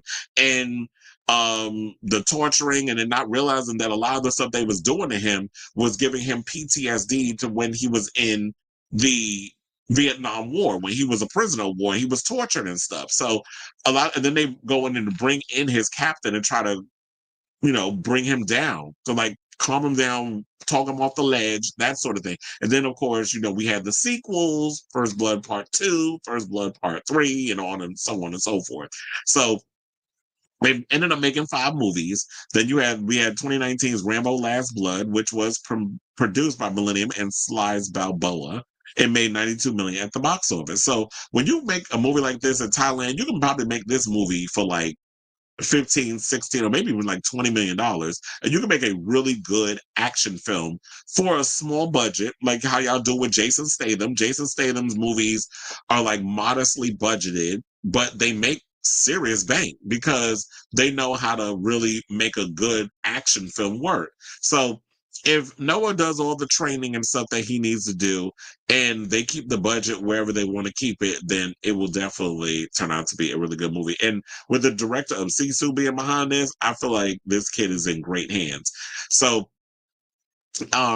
as for Centineo, I should point this out. His star has been on the rise after breakout roles in the Netflix series To All the Boys I Loved Before and The Recruit, which they just canceled. So that opens him up. But this is sort of a role that could launch a young star on the A-list. Up next, he will star as Ken Masters in Legendary's live-action adaptation of Street Fighter, starring opposite Jason Momoa and Andrew Koji, now directed by Katao Sakurai. The film is slated for release in 2026. So yeah, Noah's stars on the rise. He's about to play Ken in Street Fighter, which is great news.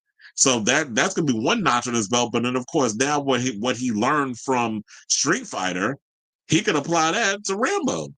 Now, they said he appeared in A24's Warfare, which I have not gotten around to seeing, but I've heard nothing but great things about it, so I definitely need to check that out.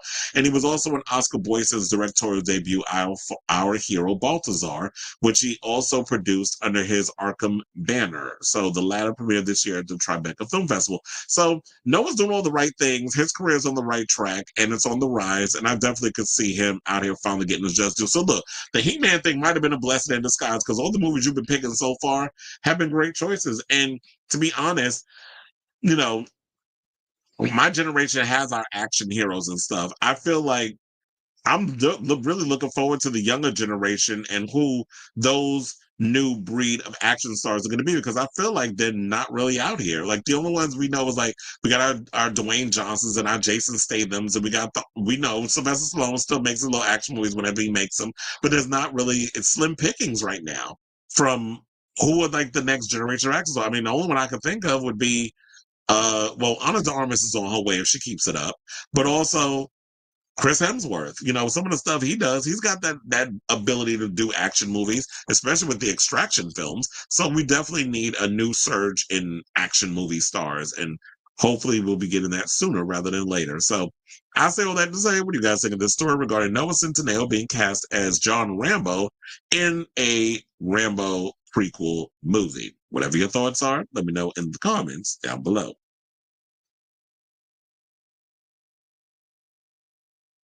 I mean, I like Rambo, but I'm like, does this generation care? Like, who is this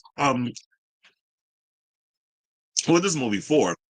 And I feel like the older generation is gonna be like, "Nah, you're not Sly, you're not my Rambo." So I don't know if they'll give this kid a chance. The younger generation probably never heard of John Rambo. I don't know if they're into like action movies the way that my generation was into action movies. Like when I was a child of the '80s growing up, I've seen all the big action movies and the action movie stars. It was like, the '80s and '90s. It was like we had Steven Seagal and we had Jean-Claude Van Damme and we had um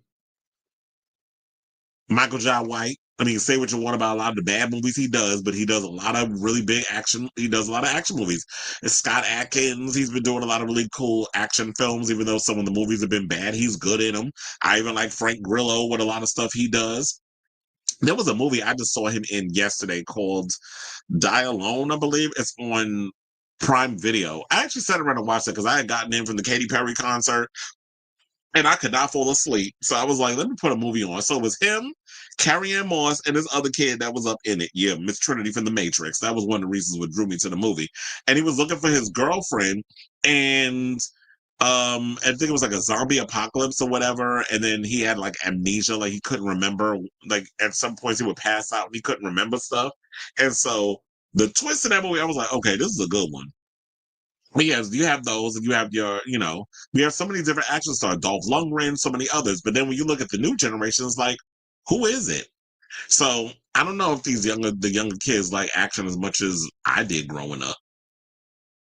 Felix says, like, I was surprised when they put Terminator and Rambo. In the Mortal Kombat games, they always be putting like the weirdest characters together. Like even the ones when they be having like killers and stuff in it, like Jason and Michael Myers and Pinhead. I'm like, why are they in a Mortal Kombat movie? I mean, game. Remember when Hollywood tried to turn? Yes, I wonder Noah will.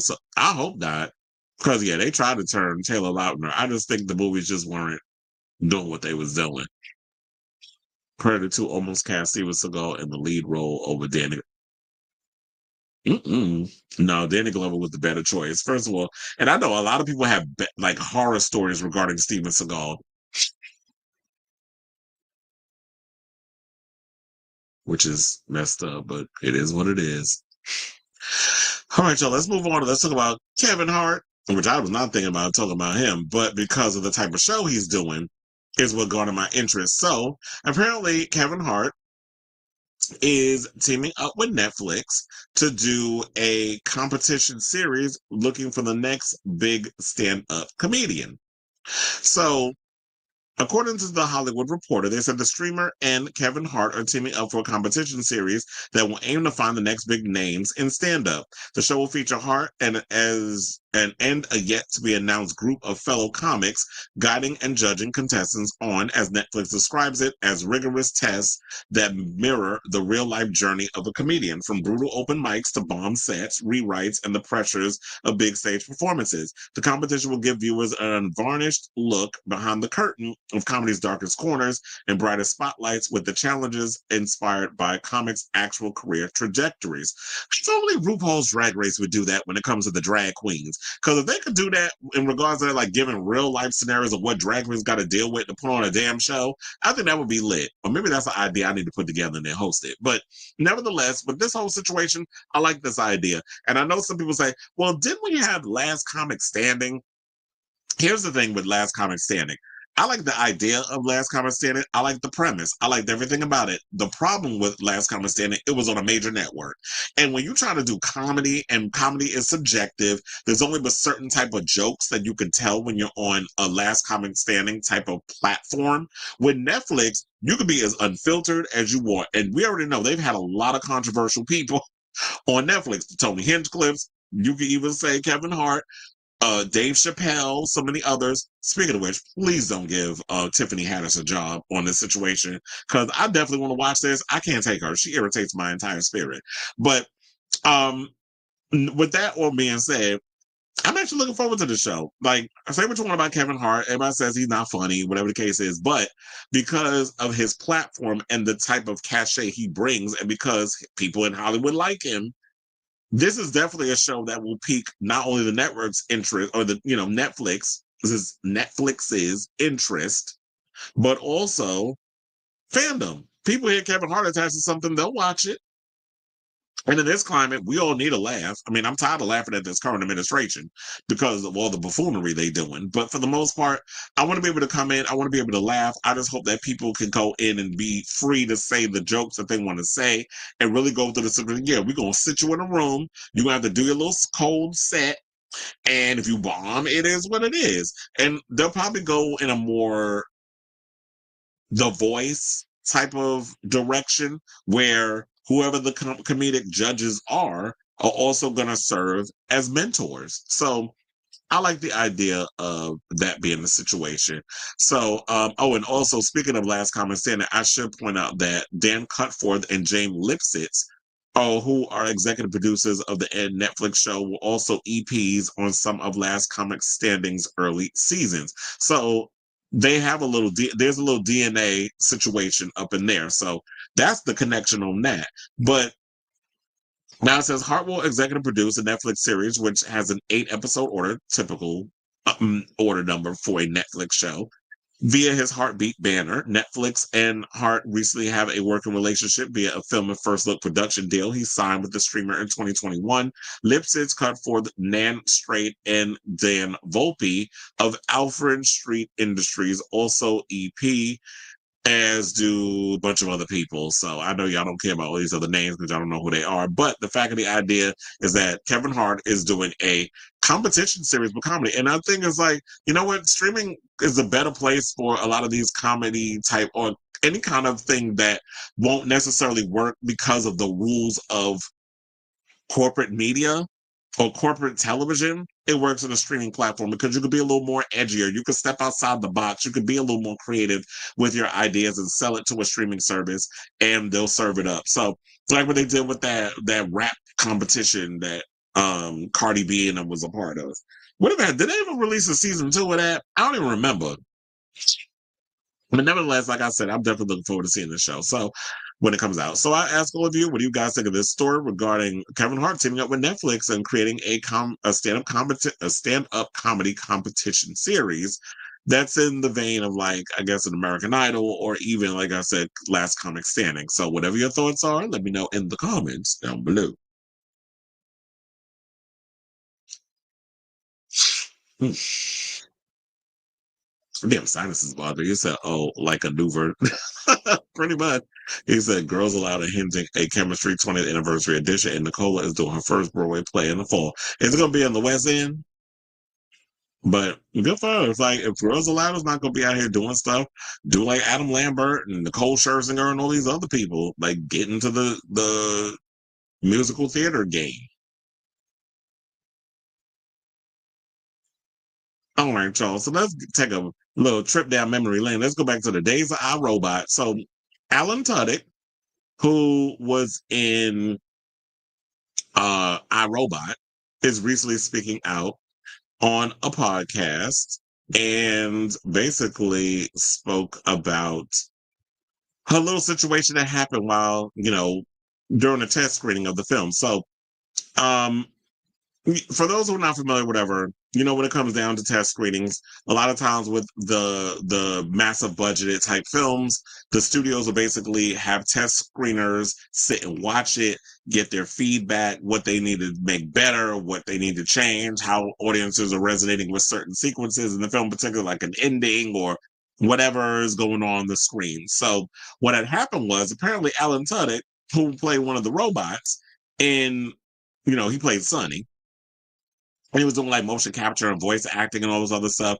So when he was in the film, the audience was liking him, and he was testing higher than Will Smith. So when he went and recently appeared on the Tuned In with Jim Cummings podcast and basically said that he was dropped from the marketing of the film iRobot, which came out in 2004. So I'm like, damn, that was like 21 years ago. He said, yeah, that they dropped him from the marketing after it was discovered in test screenings that he was actually testing higher audiences than Will Smith. So he said, quote, a lot of people did not know I did Sonny the robot in iRobot, and there's a reason.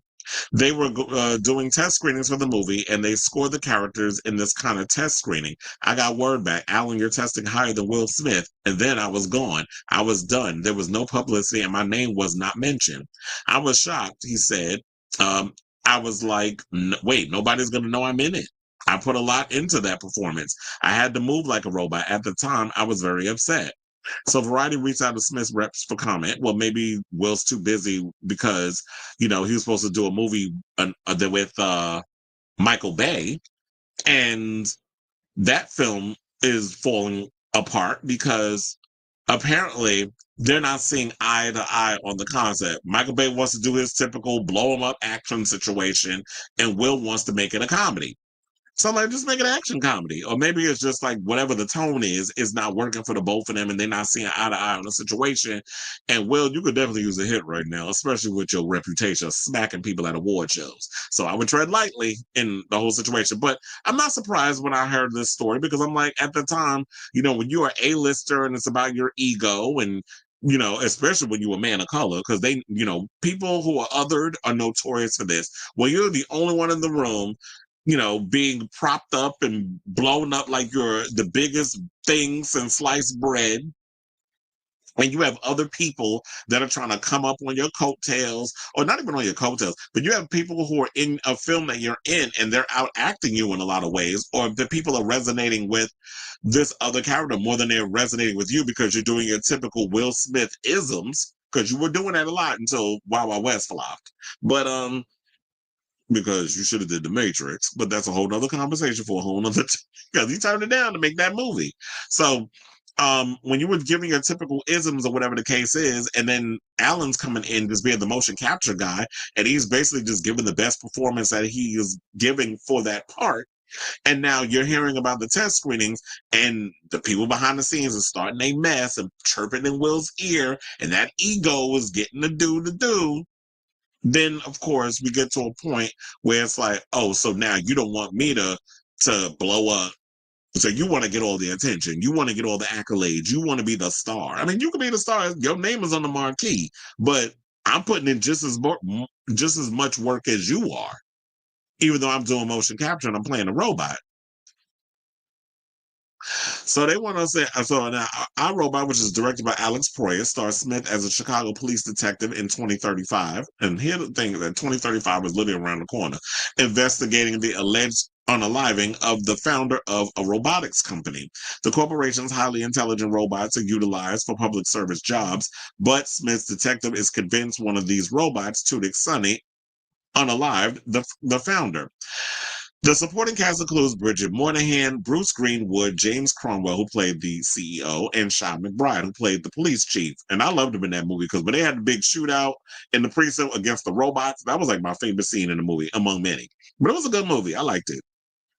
Then it goes on to say, outside of Jar Jar Binks in the Star Wars prequels and Gollum and Lord of the Rings, motion capture technology and performance was still relatively new in Hollywood when Tudyk played Sonny in iRobot. He would go on to use the technology again years later when he went on to play droid K2SO in the Star Wars movie Rogue One, and then he also played him in the prequel series Andor. And also, let's not forget, because I feel like a lot of people did not mention this about Alan Tudyk. He plays number 4 in Superman, so he's playing a robot again in the new Superman movie. So I think they neglected to mention that. Maybe they forgot because they were busy writing all this other stuff. But yeah, Alan Tudyk, I've always liked him. I liked him ever since he was in Firefly. So seeing him, unfortunately, it's like, yeah, he's a character actor, but when you get these movie stars and their ego, unfortunately, this is just the name of the game and what you got to deal with. But I could understand, like, my ego would have been bruised too if I'm a character actor or doing motion capture and I'm doing I'm getting my Andy Circus, I'm channeling him and all this other stuff. And then, not that he was doing that, but I'm just using him as a comparison because, he's like the king of CG. I mean, of motion capture. And you don't get to have those opportunities. It's like when you about to blow up, and then this person over here with his ego, I'd be pissed too. So, and you ain't gonna hear Will speak about it. So I say all this to say, what do you guys think of this story? Whatever your thoughts are, let me know in the comments down below. Nadine Cuisine is crashing out on press tour of joining. Why is there a press tour of him joining MAGA Superman joining ICE? Like, make that make sense. Clearly our taxpaying dollars is funding this, and probably the only place he can get an interview is Fox News, who's using him like they use everybody else. All right, y'all. So let's move on and let's talk about the diddler, whose grift apparently knows no bounds. So apparently the word on the curb is Dean, because now I'm thinking about Dean Kane Cuisine because of Robert in the previous comment. So yeah, now Diddy's on his new little grift on pulling any stunt he could possibly can to get out of prison. And people are seeing through his BS. So now domestic violence abuser, counselors and things like that, because he wants to counsel DV abusers. I forgot you got to watch the words. DV abusers, and is basically striking a nerve with his accusers. So they said, according to Douglas Wigdor, who reps Diddy's girlfriend Cassie, said the following. He said, well, ex-girlfriend, this is utterly preposterous. They said, that's what he said. Now they said, another alleged victim told Rolling Stone, how are you going to counsel someone else when you haven't done the work on yourself? This is manipulation at its best. A third accuser added, it's a mockery of the system. He needs intensive therapy. Well, look, he won't be the first and damn sure won't be the last to make a mockery of our damn system. We have a current president and the administration that makes a mockery of our democracy every goddamn chance he gets. So y'all surprised that a grifter with a lot of money named Sean the Diddler Combs is doing the same thing? So yeah, the backlash comes after Diddy's lawyer, Alexandra Shapiro, told Business Insider the music mogul wants to work with programs to help prevent DV. Well, how about, here's a simple thing. Don't put your hands on people. You need a program for that, sir? So it says sometimes people like him could be the best spokesperson to try to help. Look, I can't even say that with a straight face. This is according to Shapiro, noting the plan will be part of a request for time served sentencing. Of course, now there it is. And we already said that. We didn't need to know the T at this point. We know that all of this is you trying to add all of this on for your time served. You're trying to find ways to ease on down the road of freedom. Because y'all been trying every little stunt that you can, even trying to get one of your baby mamas who you asked you was beating, the little Ling Ling girl, whatever her name was, you was, that whole situation. She wound up trying to write on your behalf to let you out. Oh, he's a good man, Savannah. Yeah, the one that was stomping on you, I believe, while you was pregnant and all this other stuff. So a hit dog hollering because for her abuser to get out of jail. Why? Because he was trying to pay you some good money, and because you with a man of Diddy's stature, that's going to get you something. So he tried that. That didn't work. They've been trying every little thing to try to get out of jail. The judge is like, stop trying to make fetch happen. You were staying in jail until October. I forget the date. It might be the 3rd. For your sentence. So sitting on out. You just going to sit in that damn prison. Damn, sat in that jail, damn near rot to death. You know that line from The Color Purple. That's what you're gonna have to do with sitting in there until October. And it's like it's not that far away. We like literally a month and a half before your damn sentence.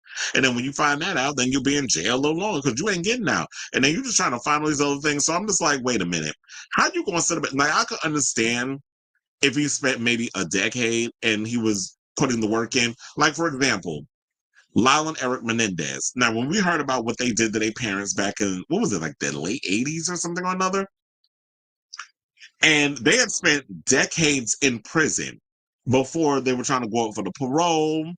And they were like, you know what, they've been doing what they've been helping a lot of the prisoners and things of that nature become better people.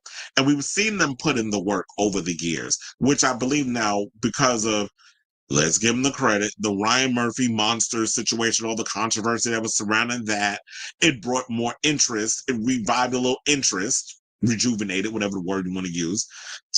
Excuse me. It revived interest into their whole case. Good, bad, or indifferent, however we want to look at it. So with all of that, it was like, okay, they put in the work. So therefore, I feel like they've done the crime, they've done their time, they've been working on themselves as well as other people. They deserve a second chance. I do feel like Diddy deserves a second chance. Not right now, because this is all relatively fresh. This is new. You're not going to do something like, I did 2 weeks of some self-reflection because I had an epiphany because I realized all the little stunts that I've been getting away with for the past 3 decades of my career. That little broad named Karma, she coming to collect. So now I've run out of options. So now I'm trying every little stunt under the sun. And I feel like with his ego and the way he comes across, he hasn't learned his lesson. He is not truly rehabilitated. So how you going to advise other people when you got to work on yourself first, sir? So that's what you need to be doing right now. Work on you.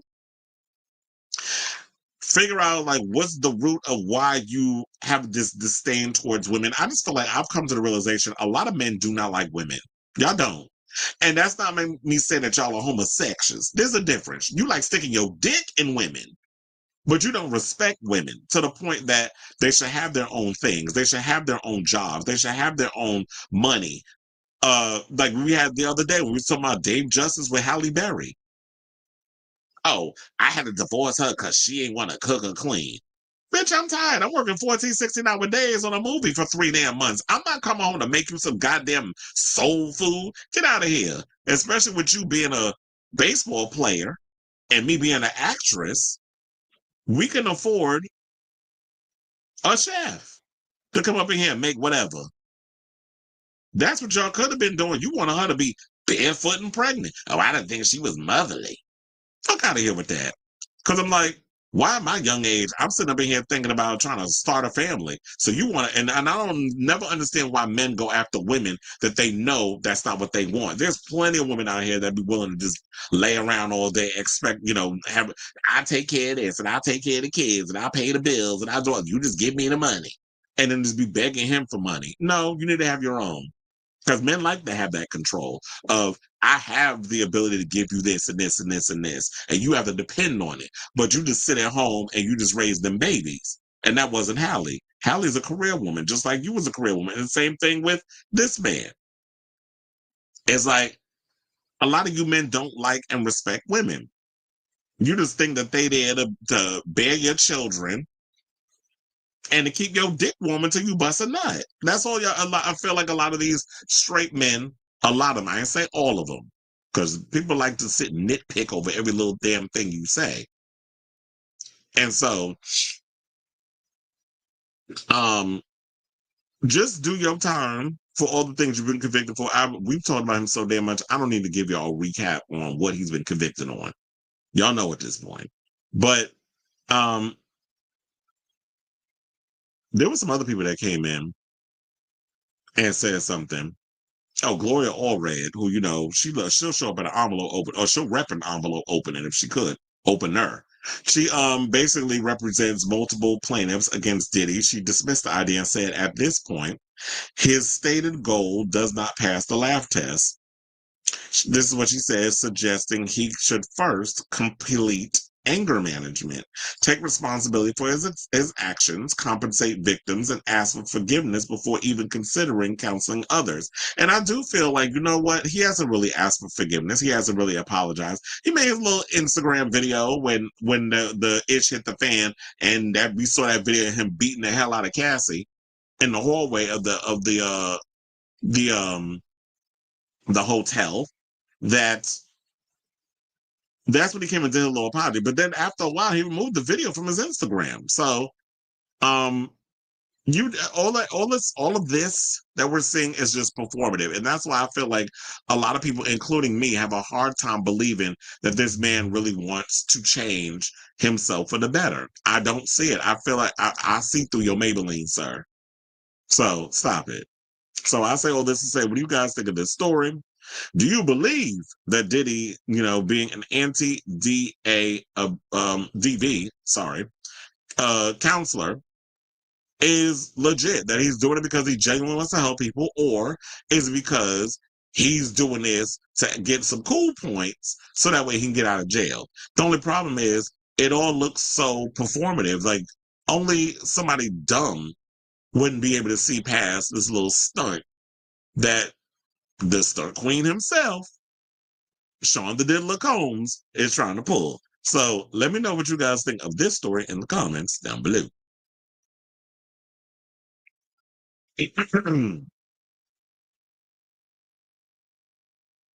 Not the Maybelline, okay. All right, y'all. So now let's move on. Let's talk about Miss Iggy, who said that she basically regrets having an opinion about being a head accused of doing a Blaccent. So now y'all know Iggy came out eons ago rapping and stuff. And she was up there with the Nicki Minaj's and the Azalea Banks and all these other girls, and trying to do her thing or whatever. And then she did a recent interview with ABC News, where she was talking about her new cryptocurrency gig and how she makes a lot of money doing that. She was talking about OF, and then she was talking about a lot of things. But one of the things I thought that was relatively interesting that she talked about was the fact that people were going in and dragging her over because when she had the hits with Charlie XCX and Ariana Grande and so many others, they were like, why is this girl from Australia doing this Blaccent? So shout out to Hot New Hip Hop for this news. They said, speaking with ABC News over the weekend, she explained that she regrets ever expressing an opinion on the debate.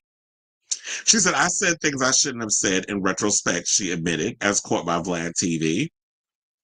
It was just a bad, perfect storm. I think sometimes I just regret having an opinion at all because it wasn't necessarily my place to have an opinion. Well, here's the thing. There is nothing wrong, because I was going to say if I could find a clip or whatever, but it's hard. It's like the whole ABC interview that goes on for 8 minutes, but I need to play it. I got to tell y'all what it said, which I just did. But I don't feel like it's like you can have an opinion, but you can't have an opinion on that because it's like, yeah, you're a white girl doing what you think a black person or what someone should sound like when they rap. And it's like, I never understood, like, as an Australian girl, why didn't you just do your own accent? They don't have no rappers in Australia that, I mean, what they sound like.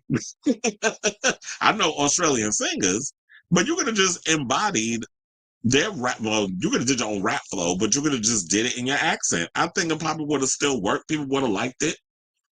Um, as long as, and I don't want to sound ignorant and say this because some people are like, but as long as we can understand what you're saying, but it's like you can understand people who are Australian. Just like you can understand British people as well. It's just some of them have that thick Cockney accent, and it definitely can leave you a little, But that's why I like now that back in the day when we did have like British rappers, a lot of them were trying to emulate what American rappers do. Now we're at a point where it's like the British rappers are kind of, they got their own thing, they doing their own thing, they have their own style or whatever. And that's what I love about Latino artists today versus when I was coming up in like the 2000s, where a lot of them had to kind of, basically bow down to the Anglo idea of crossover, which was you had to speak English, which means Shakira had to learn how to speak English in order for her to cross over into the American market. Now you don't have to do that. You look at so many artists like Bad Bunny and all these other rappers, they came out the gate speaking Spanish, and look how huge they are, not only in America, but in broader parts of the world. Because a lot of people think, oh, you speak English. Why? Because you're too stupid to know another language. Now you mad at these other people because they're multilingual, or even if you don't speak their language, music is universal. And you can listen to it and still resonate with it and connect with it in some sort of way, even if you don't understand a lot of what the people are saying. So she could have did all of that with her music, but she decided to sit up here and try to, act like she was a black woman. So yeah, but when it comes down to that, it's like, yeah, maybe you should just when it comes to the race situation and how it's perceived by black people, that is a moment, that's a teachable moment where you just have to sit, be quiet, and listen. That's not something you can have a conversation about because I remember she said that I think what she was alluding or what she basically said was, I'm not hurting anybody by doing the Blaccent. You kind of are because you're basically platforming stereotypes that what you think black people sound like or what you think hip hop is. So yeah, me, I gotta be talking like this about raps and like girl, no, you don't. You ain't gotta be doing all that all the little isms and things. Be yourself. So then she added that artists began distancing themselves from her to avoid criticism as well, saying, I think the hardest part of it was seeing how the other artists would distance themselves from me publicly, that I was only welcome in secret. Now, during the interview, she also discussed her decision to retire from music, noting that her son Onyx was a major factor in doing so, saying, I don't want to be a slave to that cycle. Now, you see, they're going to see her saying that word. And it's like, but I'm like, look, black folks, look, our ancestors was the only one that was slaves. There's a lot of word, slave is a universal word, just like I always say about Holocaust. That is not a specific word geared towards a specific people. That's a word that could mean one thing. which would be the detriment of people. So, but you also want to understand that it's one thing to sacrifice those things when it's just you, but I like to be signing my son up to I would be signing my son to sacrifice his life. She also admitted that she does occasionally get the itch to hop back in the studio. Now, Iggy previously told fans on Twitter that she wasn't bullied out of continuing her career, saying, "I've always been someone who finds my joy in being creative and seeing my ideas come to life. For a long time, I used music to deliver my big, crazy ideas to the world." Is what she wrote in 2024 as caught by Billboard. I know a lot of people have this idea that I was bullied away from music, and that's something I've always laughed at because I'd never been bullied out of anything. In fact, I'm too stubborn. I think I've even resisted changes within myself at times, purely because I don't like being viewed as someone who quits. So she can still make music and stuff. Look, there's a lot of artists out here who got kids that still make music. Eve was just out here. I just saw an interview with her on Jadakiss and Fat Joe's podcast, and she was about it. She's out here touring with Nelly and all of them. Like she's doing a couple of dates, and she got a kid. She had a kid with the billionaire. When she was like, well, "I don't know why y'all thinking I'm just going to sit on my behind and be playing to his money. Like I've always had my own money, and I always got to do my own thing. And it's a bunch of hits and stuff. And I think Iggy could still come out here and do little shows here and there. I'm not saying that she's gonna be doing like Katy Perry and doing arenas, but she could do like little shows here and there. And when her son is out of school or whatever, she could showcase a lot of her small little shows and do festivals and things and cater specifically to her small, to her core audience. So if you want to be out here still making music, you could definitely do it, especially because with the money you're making in the cryptocurrency and so many other things, you could fund your own. You could fund your own career. And I did hear something or another. I don't know if it's true or not, but I was sent a little something, something. I think what was it? Felix sent it. Where it was, she signed a new $2.7 million deal, which basically gives what is it say? What is according to Music World? I don't know if this is legit, but they said she revealed she signed a new $2.7 million deal, which gives her full ownership of her masters. The rapper is now fully independent artist, a move she has been working towards since her recent split from Island Records. And here's the thing: the only difference between being independent and being on a major label is the budget. Which I just saw a video of Tyler crying about her budget. Because she was like, "Oh, I had to do my own hair because the budget." She was up into. I said, "Girl, you just throw a damn wig on and call it a day." So yeah, she had to do her own hair. She was crying about it, or bitching and moaning about it. But yeah, but nevertheless, if you want to come out here, you want to drop a little single or three and do a little video from all the, using your own money or whatever to um do what you need to do for your music, you can still do that. I'm sure you got fans out here that still want to hear you performing Fancy and the other songs that you have and putting out new music if that's what you want to do. But if you want to stay retired, then go ahead. But people, you in that age of like nostalgia. So the nostalgia fans definitely, I'm sure, will want to be out here checking for Miss Mama. So I'll say all this to say, what do you guys think of this story regarding what Iggy Azalea had to say? She's saying that, yeah, I do feel like, yeah, that's one of the things you don't have an opinion on. Like, one of the things about hip hop is universal. All different genres, walks of life, sexual orientations, genders, races, whatever, age, whatever. If you got the talent and the ability, you should be able to rap if that's what you want to do. Because everybody's got their audience, regardless of what the haters and stuff will say. But yeah, when you're a white person jumping into a space that is predominantly Black, you do need to tread lightly in that whole situation. Be like, yeah, the Blaccent thing is like, maybe you need to listen to the people instead of trying to be all defensive about it. So let me know what your thoughts are on this story in the comments down below.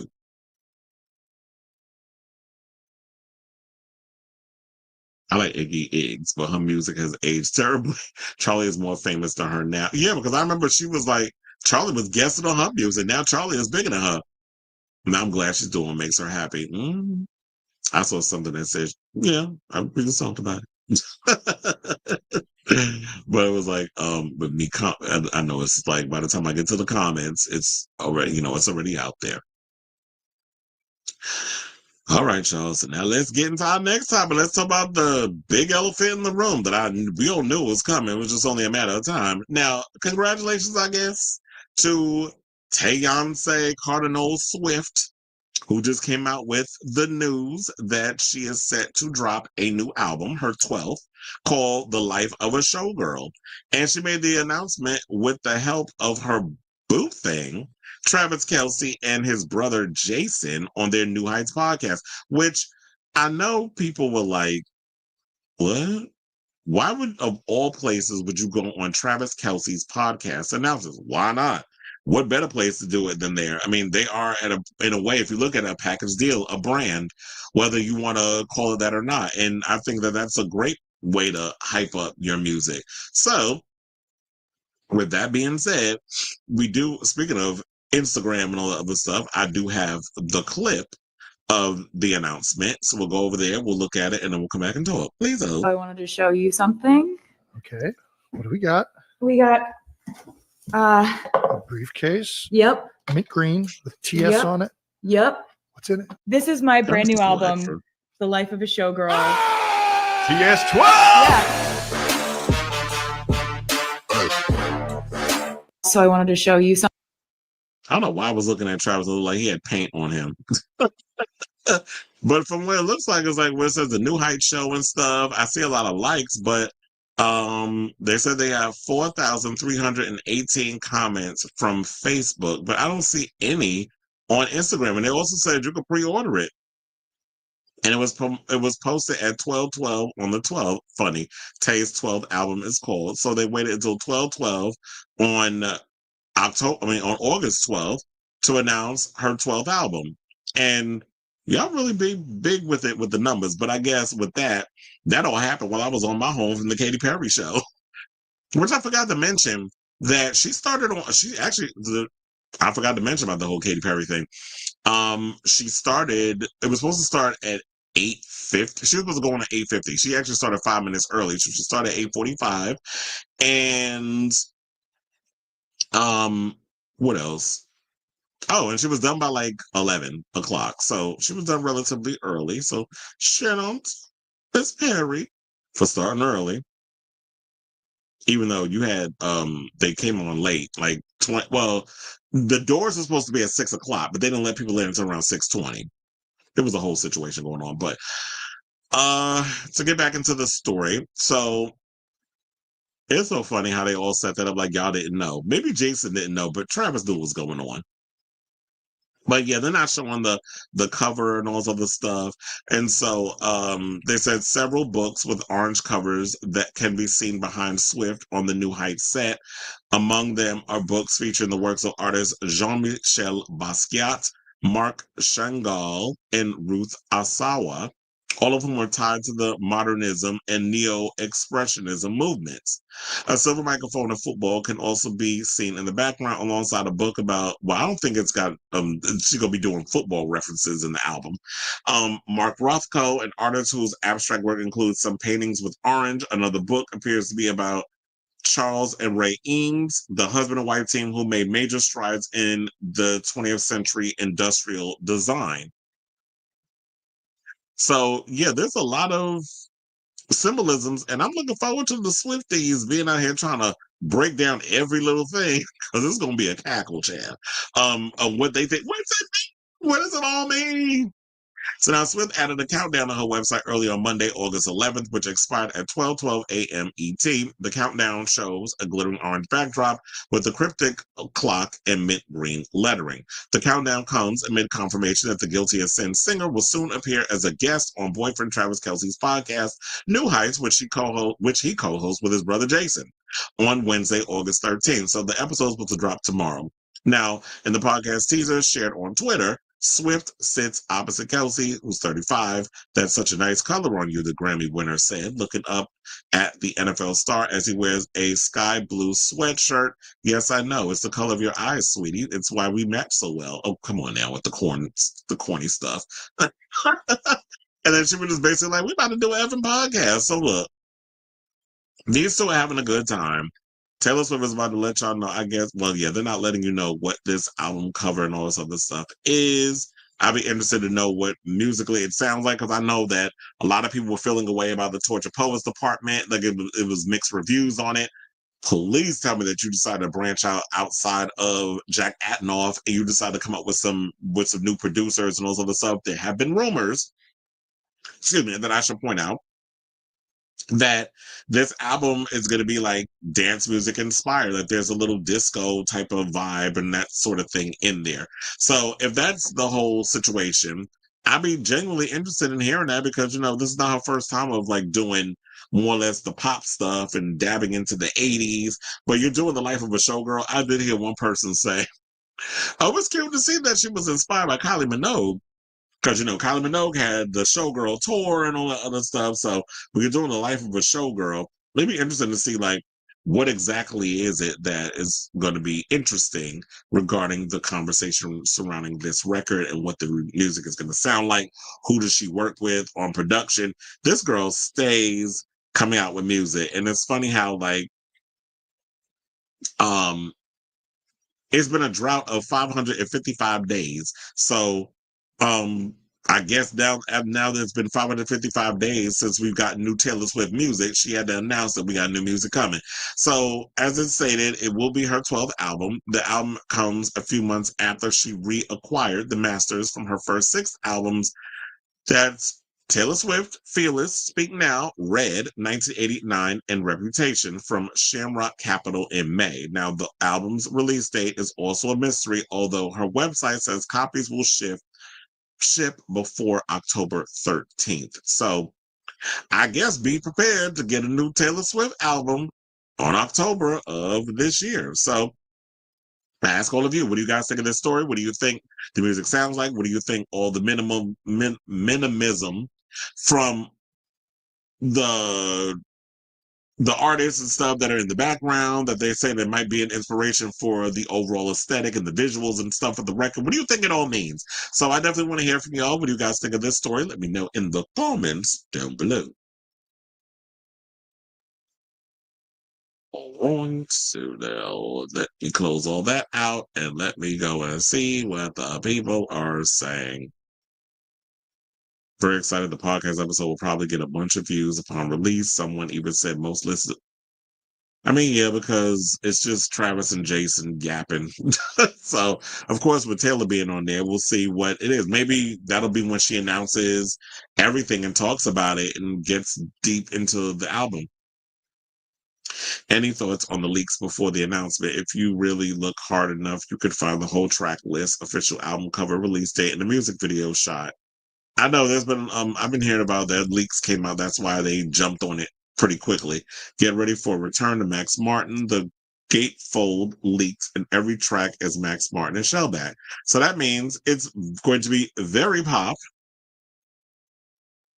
So that's a good thing. And you said the whole album is pretty, yeah, like pretty much you and Robert saying the same thing. Max Martin, Shellback, which she took a trip to Sweden and is working with them. So yeah, it's definitely going to be like a fun, catchy record. The little kids are going to be all excited, and the gays, or as we like to say on this show, the homosexuals is going to be all excited for this new Teyonce Cardinals Swift era. But anyway, Sabrina Carpenter. Well, you say I did get spoiled, and the title track has a big 2020 pop star on it. Oh, so what? Sabrina Carpenter is the one that's on the song. I mean, is doing a song with her. Is that what y'all talking about? Oh boy, child, if y'all would put that in the comments, I would have just read them during the segment. But anyway, now speaking of pop stars, let's talk about Madonna, who is running out here getting political again, because she's been quiet on this whole Israel-Palestine situation for a minute. But recently she said that because yesterday, I believe, was Rocco's birthday. Happy birthday, Rocco. He just turned 25. And, he's a Leo, just like his mama, who is about to be 67 in 4 days. So, geez, the time is flying, because next, my birthday is going to be here in a couple of weeks. So, yeah, she recently spoke out, and you know, with all the stuff that's going on with Israel going in on Palestinians and people being starved out and all this other stuff, she felt compelled to speak out to the point where she's asking the Pope to go visit the Gaza Strip before it's too late. So now, shout out to Associated Press for this story. So the superstar posted her appeal to the pontiff on social media on Monday, saying her son Rocco's birthday prompted her to make the post. Rocco turned 25 on Monday. Now addressing Pope Leo the 14th, she wrote, "Most Holy Father, please go to Gaza and bring your light to the children before it's too late. As a mother, I cannot bear to watch their suffering. The children of the world belong to everyone. You are the only one of us who cannot be denied entry. We needed the humanitarian gates to be fully open to save these innocent children. There is no more time. Please say you will go. Love, Madonna." The singer added that she wasn't taking sides in the war. Now, I got something to say on that. Yeah, I took that line from your song. Don't go for second best, baby. Put your love to the test. I said, I'm not pointing fingers, placing blame, or taking sides. Everyone is suffering, including the mother of the hostages, she wrote. I pray that they are released as well. I am merely trying to do what I can to keep these children from dying of starvation. And what would that exactly be? So they said the Pope recently renewed his call for an immediate ceasefire in Gaza, asking the international community to respect humanitarian laws and the obligation to protect civilians. Well, as long as Bibi Netanyahu exists on this planet, that's not happening.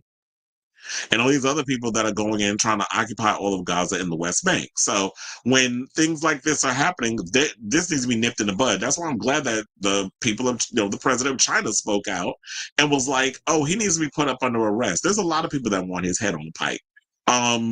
Zoran Mamdani said when he becomes mayor, because it's going to be a when, not an if, because all the other people on this list, y'all are all a chop.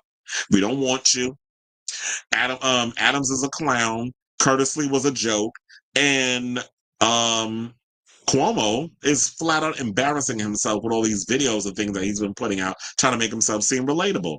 Zoran said if he stepped foot in New York, he's being arrested on site. So Netanyahu needs to be stopped. There's a lot of these people that are just absolutely disgusting what they're doing. And I'll get into what Madonna said in a minute, but let me finish this article. So yeah, she said, I once again call for an immediate end to the barbarity of this war and for a peaceful resolution to the conflict. Aid workers and doctors have said that after months of Israel blockade and turmoil in the distribution of supplies, children in Gaza have, with no previous conditions, are starting to die from malnutrition.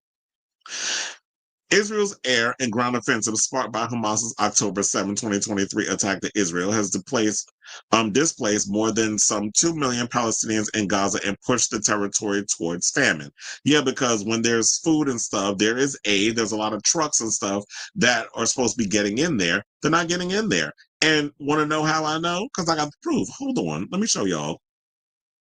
So I happened to come across this situation on Twitter. Shout out to Rami Abdul for this. He said the following, which says statistics, 13 days of trucks entering the Gaza Strip since the Israeli occupation announced it would allow aid in starting, the Sunday, July 27th, 2025 as follows. Sunday, 27th July, 2025, 73 trucks. Monday, 28th of July, 87 trucks. Tuesday, 29th of July, 109 trucks. Wednesday, July 30th, 112. Then on the 31st is 104. August 1st, 73. August 2nd, 36. August 3rd, 80. 95 on the 4th. 84 on the 5th. 92 on the 6th. On the 7th, we had 87. And then on the 8th, we have 83 trucks. So you have all these trucks where it's like it's fluctuating. The most that we've seen out of all the trucks that have entered happened to be on July 30th, according to them. Now, the total number of trucks that entered Gaza reached only 1,115 out of the 7,800 trucks required, just 14% of actual needs. The majority of these were looted or seized amid a manufactured state of chaos, deliberately engineered by the Israeli occupation, as well as a systemic policy of starvation and chaos engineering aimed at breaking the will of the Palestinian people and undermining their resilience. So yeah, the trucks are getting in, the aid is not getting to the people. What they would do is they would hire some, oh my God, what do they call them? Like these the Arab thugs or whatever the case is. They would hire them to basically go and loot and everything, destroying all the stuff, and then the aid and the food and things were not getting to the Palestinian people. Also, I have to point this out. Remember the story that we did? Let me look it up because it was like I forgot his name. The guy from the Palestinian movie that was killed. I saw a video of him actually being murdered. So we had the settler that shot the Palestinian involved in the West Bank film. His name was because I had to go to the BBC real quick. I forgot his name. Yuval Abraham. The co-director basically revealed that Odeh Hathaleen was the name of the guy. He was shot in the lungs in Al-Kahir village in the occupied West Bank. There is a video that's floating around on Twitter. I was not going to show it to y'all on here, but if y'all want to go on social media and look it up, specifically on Twitter, be my guest. But I saw the video. Shout out to Kyle Kalinske, who actually posted this on his show earlier today. He was filming the settlers coming in and doing all the mess. They showed the guy point the gun in his direction. Basically, you saw the gun go off. He falls back, holding the camera, and then you literally see the camera just like up. And then you hear people in the background screaming. You hear this little kid making noise. I heard gurgling. So if he was shot in the lungs, that's basically blood that you're hearing him gurgling in the background. So hearing all of that and seeing, we didn't see him get hit, but if he's on the receiving end and he's holding up a phone where he's recording, you already know the man's dead. So that's probably why they're going after him, being like, oh yeah, you did, because you're caught on camera. The footage is out there and it's up on social media. So Madonna, I love the idea that you've come out and you've spoken out, but this whole I'm not taking side shit, miss, no, that's not going to work. And I know that you're probably trying to hold back a little bit because, yeah, you're used to the backlash. You're used to when you speak out against the establishment and all this other stuff that you will get pushed back. But the energy is different in the air right now. People are real sensitive, and I know you don't want to go too hard because you'll be accused of, being anti-Semitic, even though your Jewish mysticism name is Esther and you practice Kabbalah. You don't want to be seen as that whole thing because you do dabble in Judeo mysticism. So I get that you try to play both sides of the fence, but no, you can't take the diplomatic route and say that you're not taking sides, because what is currently happening in Gaza and with the U.S. sending American taxpayer money to Netanyahu so that he can continue to carry out this genocide is something that needs to be addressed. And the fact that Trump said in a press conference with his critics, not thanking him for sending aid when said food and aid is either being stolen by Israel or is just sitting outside the Gaza borders collecting dust is basically beyond preposterous. So it's not even about the hostages at this point. So when you talk about, the mothers whose kids, it's because we already know what's going to happen. Hamas gives them all those hostages. We already know what that's going to mean. Netanyahu going to sit them in and be like, okay, kill them all. Literally at this point, that's what he's going to say. Kill them all. Let's occupy the Gaza, and then after that, we're gonna move into the West Bank and take over that. We're gonna take over Yemen. We're gonna take over this. As long as they can keep trying to eradicate all these brown people because of the Holy Land, and we need to occupy all this stuff. When it's basically colonialism, while all this stuff is happening, you have to see the bigger picture. But a lot of you A-listers are not going to address that because you don't want it to affect your bottom line. Me, I can come on here and say this shit because I don't have Madonna's money. I don't have nothing to lose in this fight. So, except for speaking up for the voiceless and letting people know what's going on in this world. So, like I said, it's not even about the hostages anymore. Honestly, I don't even think it ever was. They've always had a hard on for occupying Gaza and soon the West Bank because, if they didn't, the Adelsons wouldn't have basically given the money to Joe Biden to carry out their plan when he was running things out in, the White House and all that other stuff. And now Trump, who's basically continuing what Biden started. Also, don't even expect like these possum-playing Democrats like Hakeem AIPAC Jeffries, Chuck Schumer, Elisa Slotkin, Cory Booker, John Lurch Fetterman, and all these other complicit politicians that, too many to mention up in here, to go off on deaf ears, because when you taking money from AIPAC, why would you want to go against what Israel is doing? It's not affecting you. You making money off the situation. You taking, you traveling to Israel. And that's what it found me funny when it was just like this whole campaign regarding the race for mayor. Everybody's like, oh, I'm going to go to Israel. I was like, are you the mayor of Israel? You running New York. Like, why is Israel so damn important that everybody keeps talking about cucking for them? What about here? We got shit going on in New York that we need to deal with.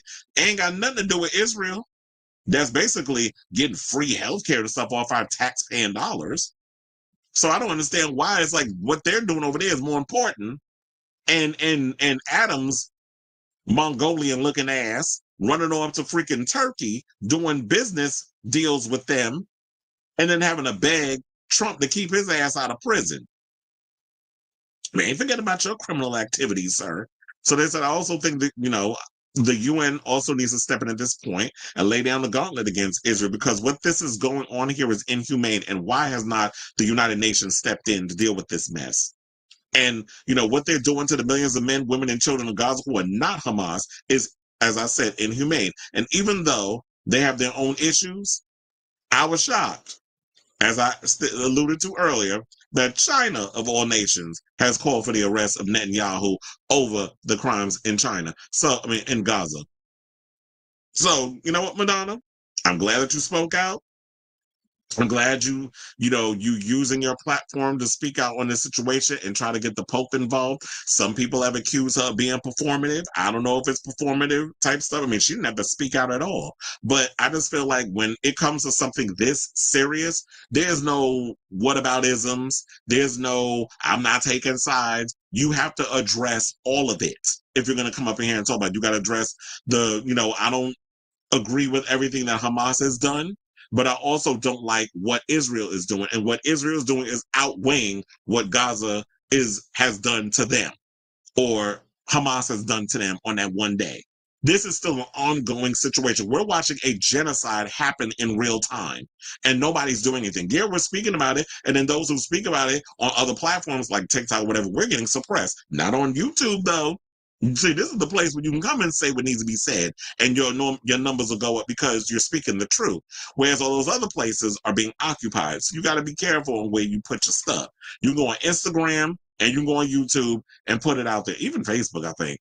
TikTok, nope. They're trying to, this current administration is trying to buy that up.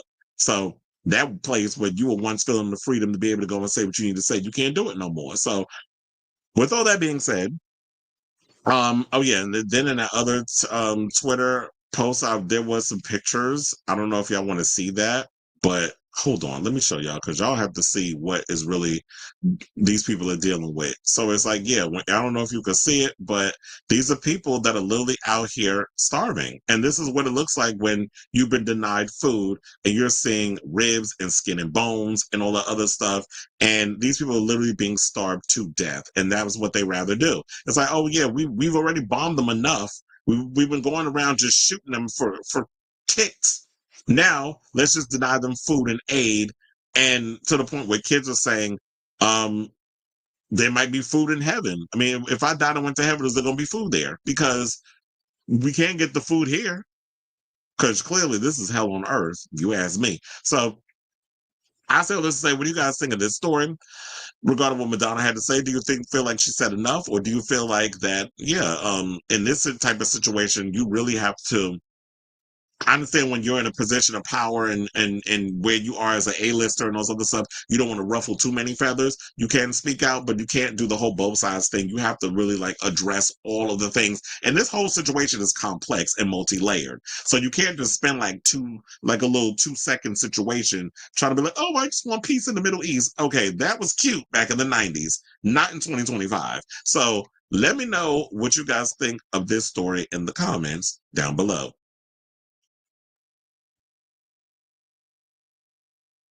I don't want nobody accusing me of thinking just because I'm a hardcore Madonna fan, she's not above reproach. I told you everybody can get it on this show. Anyway, I'm just I'm just happy to have an album of escapism. Exactly. And I feel like that's what we need right now. This is like when the best work comes out. It's like with this current administration, I don't want to be preached to. I don't want no edutainment type stuff. Like I want to just be able to escape and have fun. It's kind of like when people would talk about, oh, weapons wasn't scary enough. It wasn't really horror. I'm like, first of all, y'all are not the masters of horror. Y'all not the gatekeepers of horror. So you don't get to determine what is considered horror. And me, no shade, but everything going on in my life right now, business, work-wise, all that stuff, is a horror show. When I step outside my house, I'm dealing with all the horrors of this world.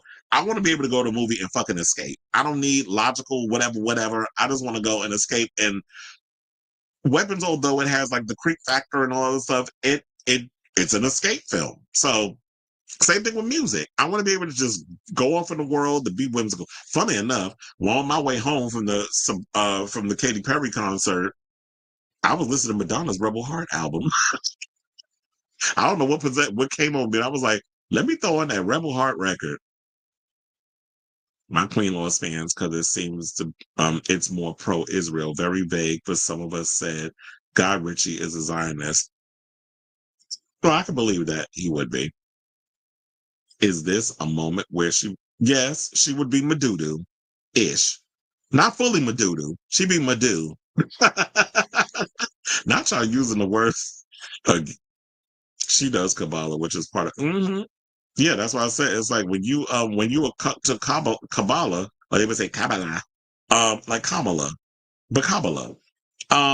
It's like Kamala with a nasal situation, if you were trying to say it. But yeah, when you practice Kabbalah, it does make you look a little, But sis, that's some systemic stuff similar to like when you was raised Roman Catholic, which I was raised Roman Catholic too, but I knew when to detach myself from that religion. I'm glad she did speak out as a A-lister, and she also shared donation/organization resources, but I do kind of wish someone of her caliber would just call it what it is, a genocide. Absolutely. And that's why I said she's not going to do that because she don't want to fuck up any more situations she got going on. She's working on a new record.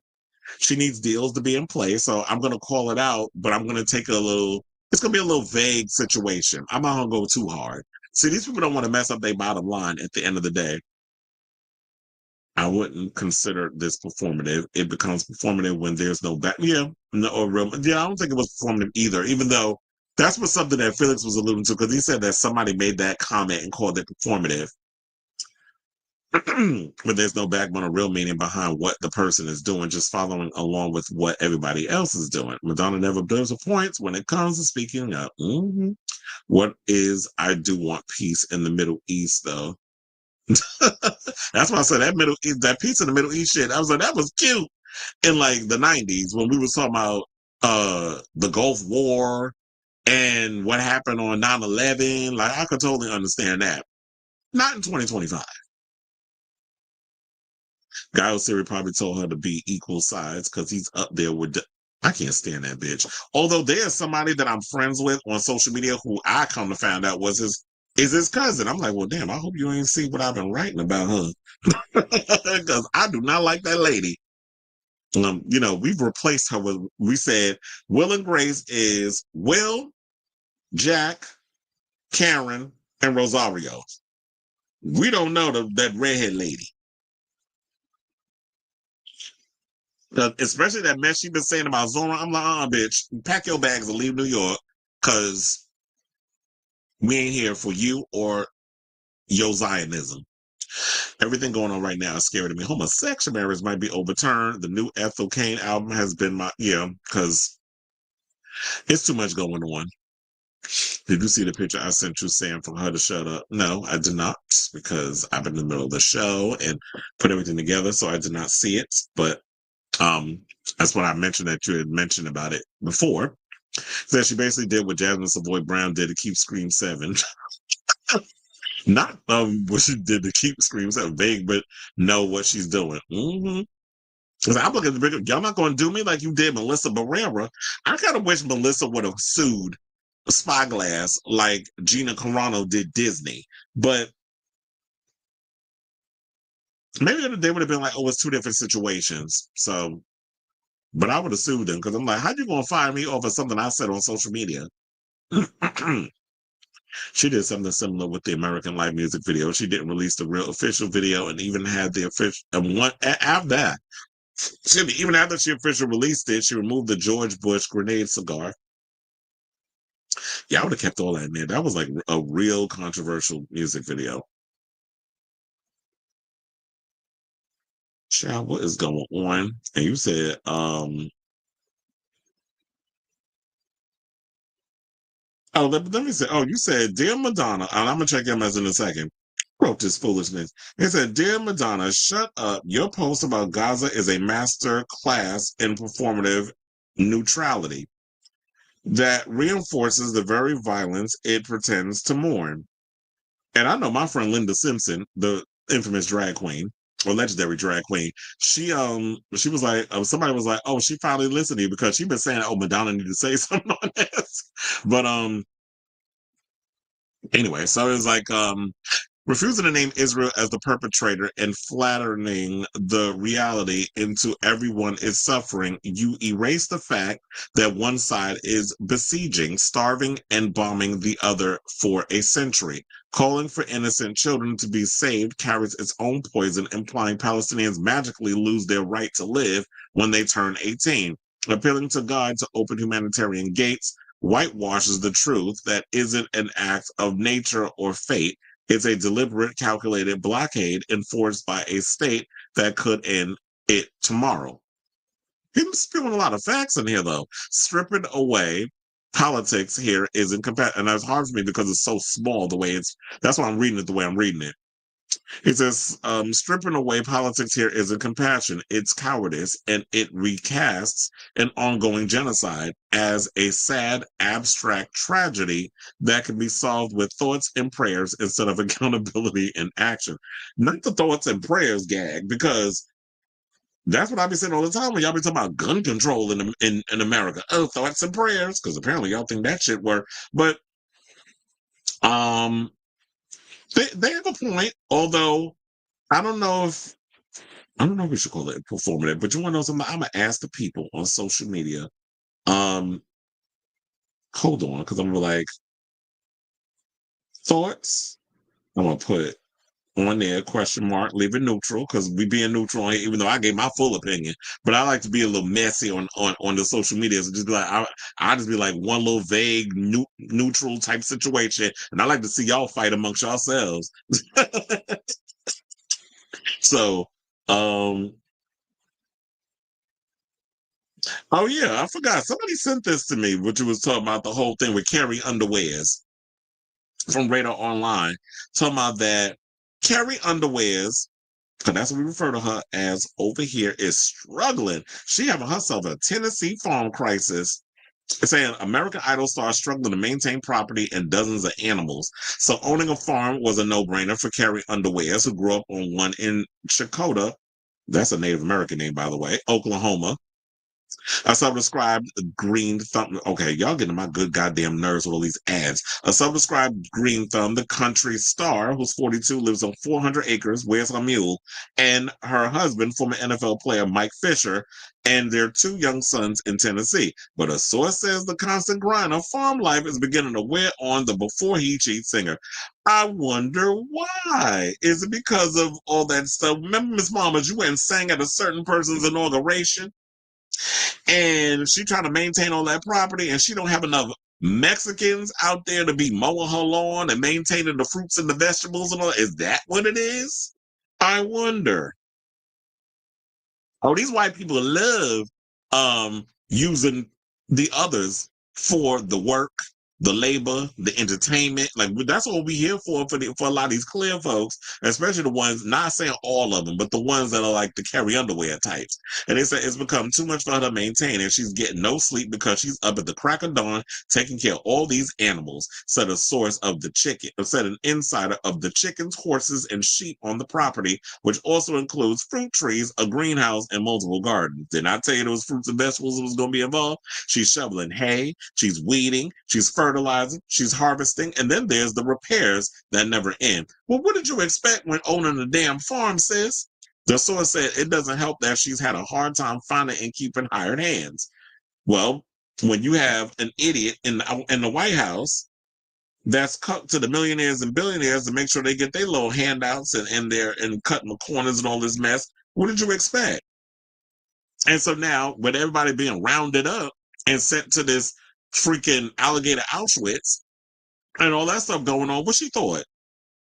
The people that was working on the farm, you done scared them. They're all in hiding, or a lot of the immigrants who are undocumented are having to resort to their neighbors while they down in the back seat, having their neighbors drive them to point A to point B so they don't get rounded up like cattle and shipped off somewhere to God knows where without due process. Like, regardless of how you feel about illegal immigrants or whatever the case is, we have something in this country called due process. So they have to go before a court. They get a court date. They have to do what they got to do regardless of it. If they don't follow along, then I should come and sweep them up and ship them off. But you don't just go rounding up people, shipping them off to God knows where. And now I'm hearing stories about how ICE agents who aren't even ICE agents there's men out here posing as ICE agents, kidnapping women, abusing them, and R-wording them. So we got rapists around here pretending to be ICE agents and assaulting women. And I wouldn't be surprised if they're doing it to kids and little boys and girls too. So this administration welcomes all that. They like the PDF files and the abusers.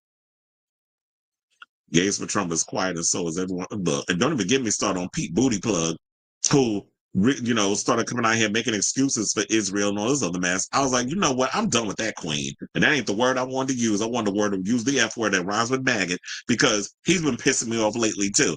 The stuff about the trans woman, and now this whole thing about Israel, like you showing your Zionist side. And if he think all this is gonna get him to run for president, sir, black people don't even like you, so you're not even getting that vote. So good luck, because I'm not voting for your ass either. It's like, he says all the things that guess you're highly intelligent, but as far as like presidential, I don't see it. Sit home, take care of your homosexual husband, and them black babies you got as accessories. How about that?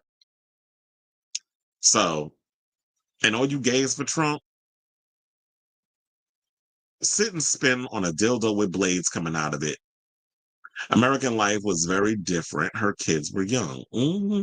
So, by the way, my support for Beat Booty. But anyway, another thing, before I get to this, somebody got mad at my comments and saying, oh, this is so childish. I turned it off after you called him Pete Booty Plug. And I said in a comment, you want a cookie? It's like, okay, what, you want a cookie, bitch? I don't give a damn if you don't want to sit and watch this show, because when people piss me off, I change their damn name. And if it makes me immature, oh well. All y'all know is when y'all watch the show, I come with a lot of intelligent stuff. I am allowed to say dumb shit and change up people's damn name when they irritate me. Like Subpoena Serena when we talk about Blake Lively on this damn show. Or what they call her? What did Perez come up that I'm stealing? He called her the KKK. What do you call her? Damn, what was that line he called her with Khaleesi? Basically calling her, I don't know, it'll come to me. But I should have wrote that down. It said, my support for Beat Booty Plug has faded after the disaster that was the crooked interview. Is that the one you're talking about? And you said he can remain a Democratic hopeful for the rest of the party. Yeah, I'm just like, I'm over her. I know, I saw it and I read it. He said best to have been quiet because her manager and perhaps her whole team would have left her before her new album came out. You said Democratic voters have turned against Israel. Yes, they have. But why can't its leaders, source Vox, that effigy will never be... Oh, you meant faggy? He said, yeah, look. I've been saying a lot of time when these white men get little black children, except people like Sandra Bullock and Charlize Theron. I know y'all generally like black, but and she's from South Africa, so y'all get a pass. But yes, Pete Booty Plug got them little black kids, they accessories. I was interested in butted Jedge. Well, it's Pete Booty Plug. That's what we're gonna call him. And yes, it is a reference because he's a homosexual. So it ain't my fault you got that last name. Anyway, let's move on from Madonna and this whole political situation, because we always got to do that once in a blue whenever we do a show. And that's about his You know, one of her collaborators, Maluma. So Maluma recently had a concert. I didn't even know he was on tour, but he recently had a concert, and I think it was over the weekend. I totally forgot his age too. He's 31. So the Colombian superstar stopped his concert in Mexico City to call out a mother in the crowd who brought a baby without ear protection. The show was part of the last stretch of his Pretty Dirty World Tour, which wraps on Madonna's birthday, August 16th. So here's the video, which we'll go to. And I'll show y'all, it is in Espanol. I will let you know what the man said once he's done talking about what he said, and then we'll come back and talk. So.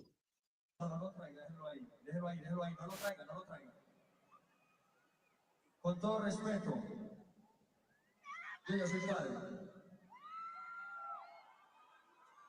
he basically, with all due respect, how old is the baby and all this other stuff. And then he's like guessing basically 1 year, you know, when you say 1 años and all that stuff, it's like 1 year, 2 years, whatever the case is. But let's get back to what he said. First of all, have y'all noticed a lot of these Latino reggaeton rappers, why y'all always up on stage in tank top and shorts and a hat? Y'all can't afford costumes? Just saying. Dress up for the occasion. ¿Cuánto tiene? ¿Un año? Menos. ¿Un año? Un año. ¿Usted cree que es una buena idea traer un bebé de 1 año a un concierto donde los decibeles están en la puta mierda, donde el sonido está durísimo? Usted debe venir, quiero saber qué está haciendo aquí. La próxima vez protéjale los oídos o algo. La verdad, no pesa. La verdad, eso es un acto de responsabilidad y usted lo está meneando así como si fuera un juguete. Ese niño no quiere estar ahí, de verdad. Te lo digo con todo cariño y con todo respeto, ya que soy papá. Yo a París nunca le hubiera traído de un año un concierto. Así que para la próxima, sea un poco más consciente, ¿vale? Okay, so basically, in so many words, what he was saying was that he was asking how old the kid was. He wanted to know if it was is the baby a year old? Is it less? Do you think it's basically a good idea to bring a 1-year-old baby to a concert when the decibels are this effing high? Where does the sound, where basically the sound is loud and you don't even know what it's doing to the baby's ears? And he said also that the baby don't even know what it's doing there. And to me, that's always been a gripe that I've had with a lot of mothers or whatever the case is. Why do you I understand you want to go out and you want to have a good time and see your favorite artist. And I know, with her pushing out a baby, whatever, I know that pussy was buckering because she was like, I want to see my baby daddy, Maluma on stage, my pretty boy, dirty boy. I want to see all of that. And it's like, great, go out there and you get your Maluma on. But if you're going to do that, leave the baby at home, get a babysitter, that sort of thing. It was like even when I alluded to yesterday, when I was working the Katy Perry concert, there was some little kids that was in the figure eight pit. And Katy even was talking to the parent about, like, I think he said he had 5 kids. And they were like joking back and forth, whatever. But it's like, yeah, to me, it's like, I understand them, like these kids are fans or whatever. And I understand like this is a moment and you never think that you're going to see them ever again or whatever the case is, or you want to be there to see that particular concert. But those babies have if you're a fan of the artist, you go see them. You find somebody, put a little money and, have someone watch the kid for a couple hours while you go and have a good time with your girlfriends or your man or whatever the case is. But in that type of situation, I do think that, yes, it's dangerous unless if you do bring a baby, put those big giant headphones on their head. Many of the times when I work live entertainment, I never understand why parents bring babies to a show. I can understand you bring like a kid that's like 7 and above. Also protect their ears as well. But for the most part, it's like, to me, that's just bad. And I'm glad that he actually spoke out. And funny enough, I'm sure the parent, a lot of people in there was applauding what he was saying because you heard a lot of people in the background cheering. They was just like, yeah, we with you on this one. But I think also what should be pointed out is that the reason why Maluma, I think, went so hard on this parent is because he's a father. his girlfriend, if I had the information, what is it? They were talking about his real name, Juan Luis Ladonio Arias. He welcomed his first child, a daughter named Paris, with girlfriend Susana Gomez back in March. So the baby is like what, 4 or 5 months? Well, it said March 9th was when the baby was born. So yeah, the baby's like 5 months old. And the kid is with his mother and is with the mother, their mother, and he's a dad. And I feel like when you're in that point, unless you're a parent, that really changes you. And you're more concerned about what others are dealing with versus any old time. I'll just be up here doing my show. I don't give a damn about your kids. But when you are a parent, I feel like you're more sensitive to what's going on with that. So I'm glad he spoke out. And he wasn't disrespectful in a way, but it's just like, yeah, y'all need to be aware. And I'm hoping that whoever's seen the video. And another thing, they comply as well. But what pissed me off too was when I was reading some of the comments and I see some people going, "Who's Maluma? Who's Maluma?" It's like, bitch. First of all, I mean, it's okay if you don't know who people are, but when people type that shit in the comments, that always makes me want to be like, okay, you just up in here just trying to be ignorant. So I'm gonna just fuck with you in the comments, and they be like, Google is free, right? So you can just look up who Maluma is. It pretty much will tell you who this man is and how many accolades that he has already accumulated being one of the biggest Colombian performers out there next to Karol G, I should say. So, and Shakira. So I say all this to say, what do you guys think of this story in regards to what Maluma, scolding a mother who brought her baby to a Maluma concert, especially with how loud the music and stuff is in there, and didn't even have the baby's ears protected. So I just think people need to be a little more mindful of what they're doing, especially when you're in an environment also where there could be drinking and drug use and all that stuff. Because trust and believe, I'm sure there were people smoking weed at this Maluma concert because they do it at a lot of them. They do it at that Katy Perry concert last night because there was a lot of kids there. But they do them at a lot of these type of shows. So let me know what you guys think of this story in the comments down below.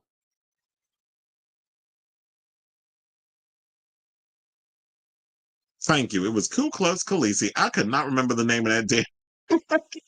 It's like, I don't have faith in our part. I don't either. Less is more with male singers. Give me shirtless torso.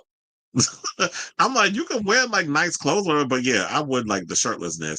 Oh yeah, and also it's funny how I'm starting to remember more stuff because Katy Perry got mad at her dancers because she was like, "Oh, y'all went out to the gay clubs last night. Why didn't you invite me?" There was this cute one that was up there with the boy head that she was saying that too.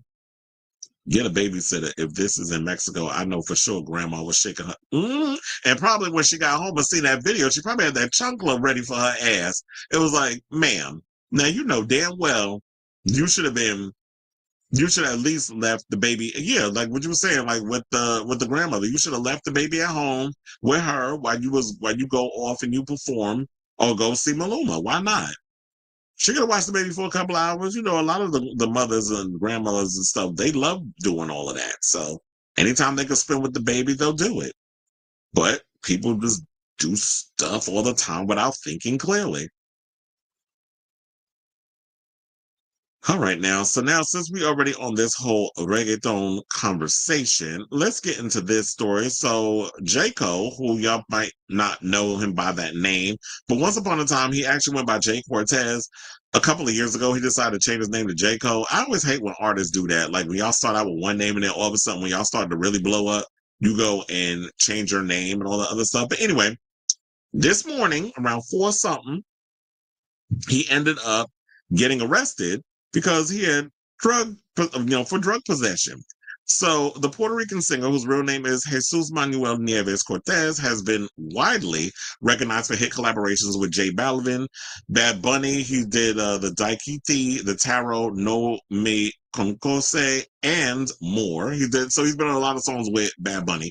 And also Kali Uchis, who I should point this out. Kali is about to do 2 shows at the Garden, which I'm actually looking forward to. Sidebar. I side-eyed when I saw Maroon 5 is coming in November. I don't know why, but they are. But apparently people ready to see them in an arena setting. But then they also, so he performed up until 2019, they said. He performed under the stage name Jay Cortez. Now, the report reveals charges of possession of booger sugar and marijuana under Cortez's name, alongside a photo of his mugshot, which y'all can see on the right. He was arrested and booked at around 4:24 in the morning at the Turner Guilford Night Correction Center in Miami-Dade County. He was charged with booger sugar possession of 20 grams or less of cannabis and a bond set at nearly $3,000. The bond is listed as paid and submitted. Well, yeah, as him being a rapper, he could afford to pay that. But, bro, you look rough right there on the right. I'm like, damn. I mean, he was cute on the left, and there's some other pictures I've been seeing of him, but it's like, See, when y'all be out here smoking and drinking and snorting all that old powder, I mean, he might got the good stuff since it was Miami-Dade County, but as somebody who used to dabble in the white substance back in the day during my party days in my 20s, and don't do that no more, that white stuff ain't as potent as it was back in the Disney. So I wouldn't trust putting that stuff up my nose, because who knows what y'all putting in. It was yesterday, I was walking home from the garden, and it was these bums on the street, right? See now, Cuomo, you really wanted to make some noise. You should have spoke to them if you want to make a little video. They was on the sidewalk going when I was walking towards 34th Street. I was walking towards 6th Avenue. So I don't know why I can't remember that whole area, like what it's called. I don't know, I'm drawing a blank. But anyway, so Bryant Park. I don't know why I had a hard time finding my brain cells. But I was going up to Bryant Park, and there were these guys on the side. They were smoking. So I was like, why does it smell like piss? Like they weed literally smell somebody took a piss in it. But these motherfuckers don't care. They just be up in here putting whatever, as long as they can get that high, and as long as they can get whatever. These people be lacing stuff with all kinds of stuff. So I wouldn't even be trusting the drugs. But they also went on and said no further information has been revealed at this time. Reps for Jhayco did not immediately return Variety's request for comment. Now, after a 3-year hiatus following his 2021 album Timeless, Jhayco released a full-length studio album composed of 29 songs and featuring Yandel, DJ Khaled, who really should be out here speaking about Palestine, but he don't want to rock the boat, kind of like Madonna, Peso Pluma, and more in September, entitled Le Click, Vida Rockstar. Now, the record was co-written and produced by Jhayco alongside industry heavyweights such as Tiny, Hayes, and El Arma Secreta. So now the album became his third top 10 in Billboard's Top Latin Albums chart, and also secured a number 2 opening on the publication's Latin Rhythm Albums chart. His most recent release was a single called Bouncy with Brian Myers. So Jhayco, you have so much going for you. Don't mess it up because you're getting caught up in this hard partying lifestyle and doing drugs and getting caught with all this mess. And especially with this current administration cracking down on a lot of Latinos. So get it together. And who knows, the Latin Grammys is coming up soon. So who knows, you might be nominated for that song that you got out. Who knows? So get on the straight and narrow. And drugs are bad. Okay. In the words of Mr. Mackey. So I say all this to say, what do you guys think of this story? The news on Jhayco being arrested for drug possession. Whatever your thoughts are, let me know in the comments down below. I was like, hold on, let me get rid of that. And not the chancla.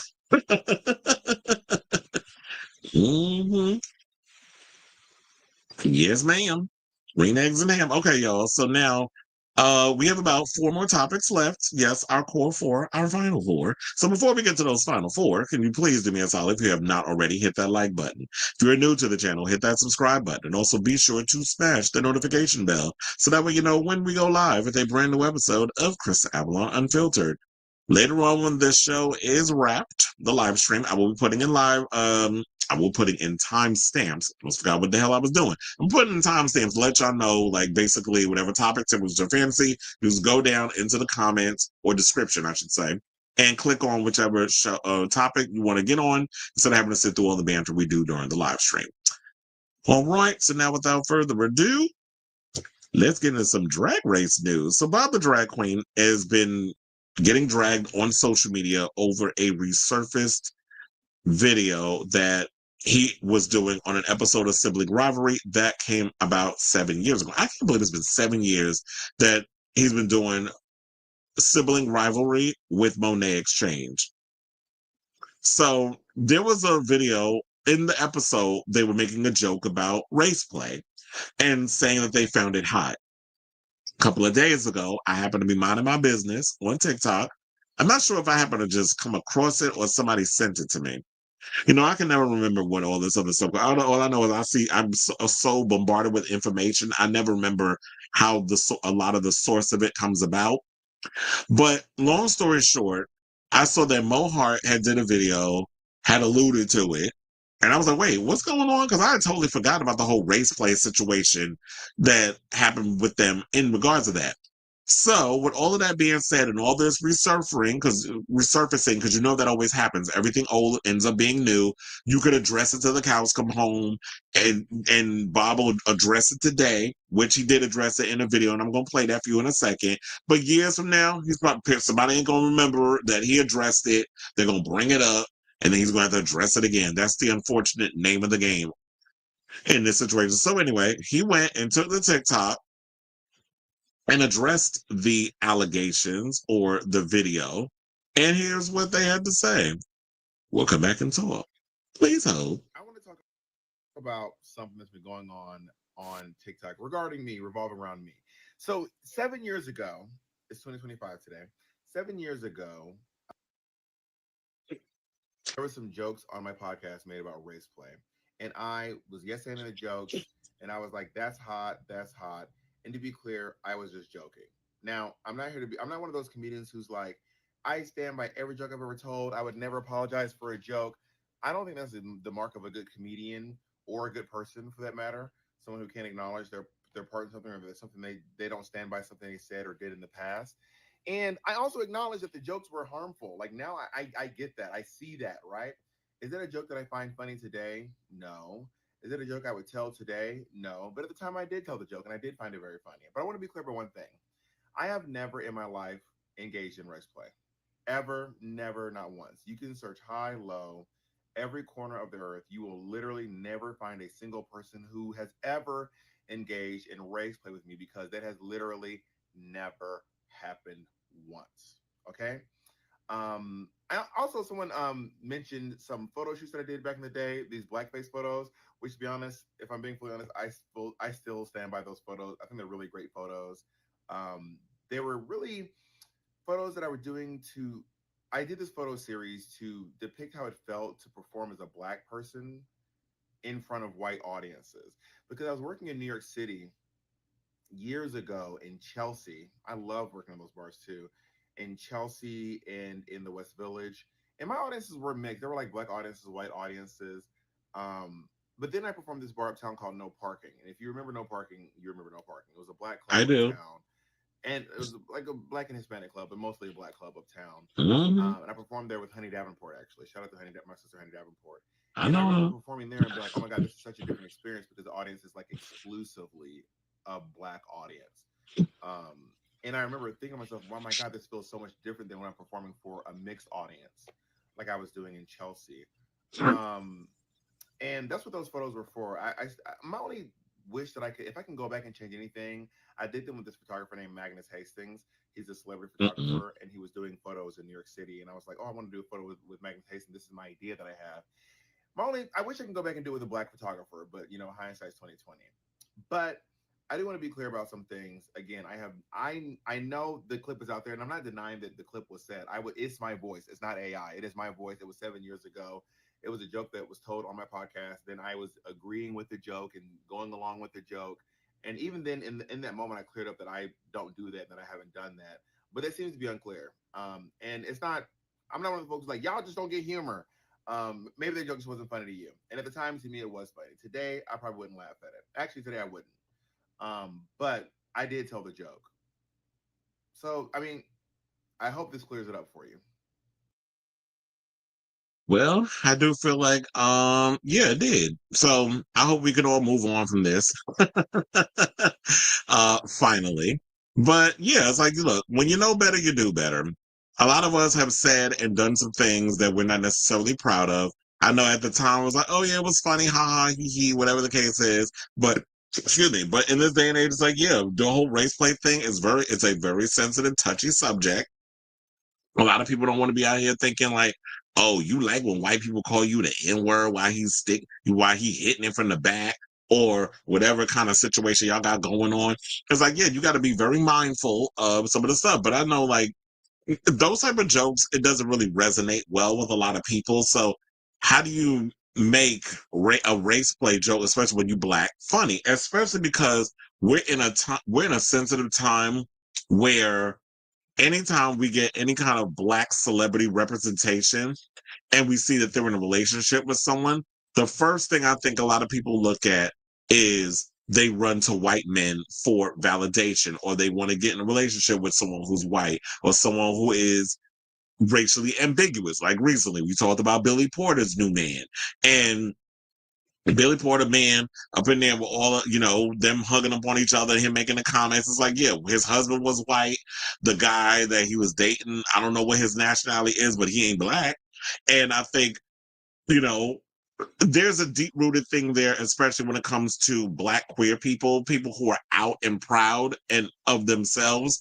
They go and they go where they're wanted, they go where they're accepted, they go where they're embraced. And when a lot of times you have Black people who don't embrace Black queer people in spaces because of the church or whatever the case is, yeah, unfortunately, they're going to gravitate towards those other spaces. They're going to gravitate towards a lot of those venues that are, especially when you're crossing over into something like a RuPaul's Drag Race, where they're more accepted in the white spaces than they would be at like the Emmys or the VMAs and stuff, not the BET Awards. They'll be accepted over there on those white spaces. So yeah, they're gonna go where they're accepted. They're gonna go where they want it. They're gonna go where they feel that they're appreciated and loved. Now, when it spills over, because I have no problem with interracial relationships, I am a product of mixed race relationships, but loving on that person because you love that person is different than somebody getting in an interracial relationship because they feel like it gives some sort of value or some validation or some sort of cool points for whatever they trying to do, if they trying to move up in the world for a career or whatever the case is. So in a way, I'm glad. Well, not in a way, I am actually glad that he spoke out on this whole situation. I like Bob. I'm a fan of Bob's stuff. I mean, the thing he said about Magnus Hastings, I was like, I agree. Maybe you should have hit up my friend David Laugh. I'm sure he would have had no problem at the time coming down to New York and doing that photo shoot with you. And you guys have done plenty of photo shoots together. So I definitely would I get what you were doing, and I'm so glad that he shouted out no parking, because I told you that was my club back in the day. I told you I messed with a man that was already in a relationship up in no parking. Oh, I was a mess back in them days. I found the Lord since then. I've been rehabilitated. And if y'all believe that I have a real estate license and I have a home in Boca to sell you. But anyway, so I say all of this to say, what do you guys think of this story regarding what Bob the drag queen had to say about the whole race play debacle that he's still having to pay the price for 7 years later? Hopefully this puts it to bed. Fellow Drag Race girls, leave it alone. People stop resurfacing this and bringing it up. He addressed it. Let's move on. We got bigger fish to fry, especially in 2025. So let me know what you guys think of this story in the comments down below. All right, so now let's move on and let's talk about Valentina, whose smile will always be beautiful. So yeah, let's talk about fan favorite Valentina, who a couple of months ago came out as trans finally. After there's been many rumors going on regarding her actually being trans, she has come out and said that she is a trans woman. And now she's recently speaking out on that. She says that I will be taking my time to transition into the beautiful butterfly that she was destined to become. So the drag performer publicly identified as a trans woman for the first time on her 34th birthday in May. At the time, she posted on Instagram, I felt pressure to come forward, so I've decided and wanted to take today to declare myself as a transgender woman. Valentina was first seen on season 9 of Drag Race in 2017 before returning for All Stars 4 in the following year and went on to host spinoff Drag Race Mexico. In 2019, she identified as non-binary and then said she struggled with suicidal thoughts while questioning her gender identity. Speaking of Spanish LGBTQ outlet Shanghai recently, Valentina opened up about her transition, which she began to explore in earnest after the death of her father, saying, "I used to identify as non-binary person, although I have always been a woman," she said, "but I kept an image that my father could understand and respect. Once he died, Valentina felt ready to show all my femininity. She delayed starting hormone treatment because of her job on Drag Race Mexico's opening season, saying, I didn't want to see myself in another country recording on a set in Spanish and going crazy about the effects they could have." Having been on hormones now for 18 months, Valentina was at a stage of metamorphosis in which I am building the woman of my dreams, but the butterfly hasn't come out yet. She went on to say that she's going to transition slowly because I felt it should be that way, adding, "There is too much social pressure for you to be the person of your dreams overnight. I'm still a trans baby." Now, she said, "We need more representation, especially from trans women. For example, for those who live in Latin America who generally do not have the same privileges as me, we must continue to educate people." Now, earlier this year, she said she had matured enough for a return to All Stars after coming out as trans. And I definitely would love to see her on RuPaul's Drag Race in the future.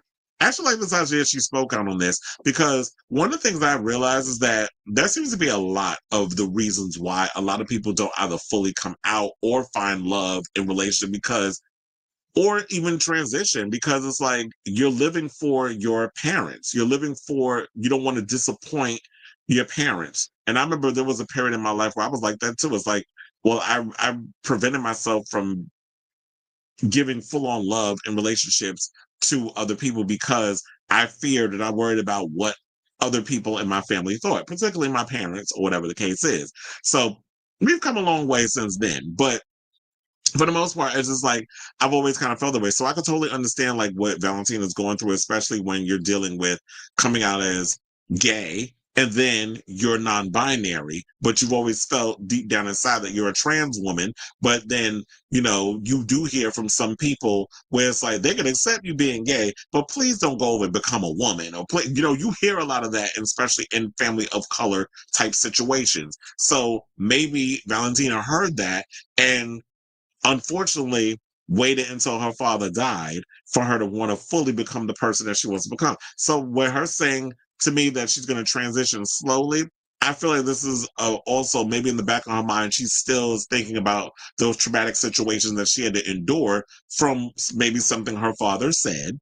So she's going through the years of therapy to work through whatever it is that she's got to work through, those deep-rooted situations that a lot of us bury down deep. And once we get to the root of the problem, then you can continue, then you can really flourish to become the butterfly that you was destined to be. So I say, Valentina, definitely take all the time you need. One of the things I've been lucky about is, like I told y'all, when I was coming up in the scene in New York and going to places like Esquilita, and then of course what was mentioned in the previous thing, no parking, a lot of the urban clubs, Chi Chi, Two Potato, a lot of the bars and clubs that we had in New York, I was able to come across a lot of different walks of life where you would see the butch queens and the femme queens and the trans girls and all that other stuff. And you would see like, yeah, these trans girls with big boobs and they got the surgeries of, the lips, the big lips and the big breasts, and they just full on feminine. And there's like things you never even thought in your lifetime that you would actually witness or see. And being a part of that world was just so unique to be around that. Now they're trying to make a mockery of it and trying to use that as a scapegoat for political whatever. But to me, that was just like the special part about being in the community, being around all these unique individuals and seeing a lot of those Latin trans girls and stuff. So yeah, maybe they don't have the representation and stuff, but now because of social media, because of Drag Race, because of these things, this is the new generation of getting that representation. Whereas when I was a kid, I could just go out to the piers in New York.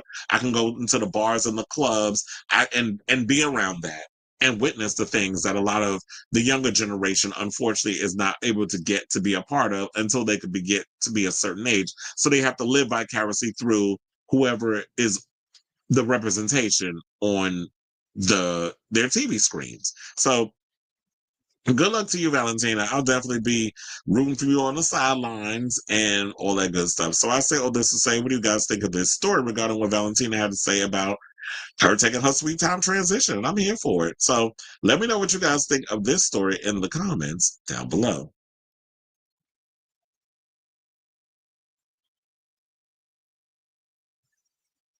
So she finally wants to stay in them. No,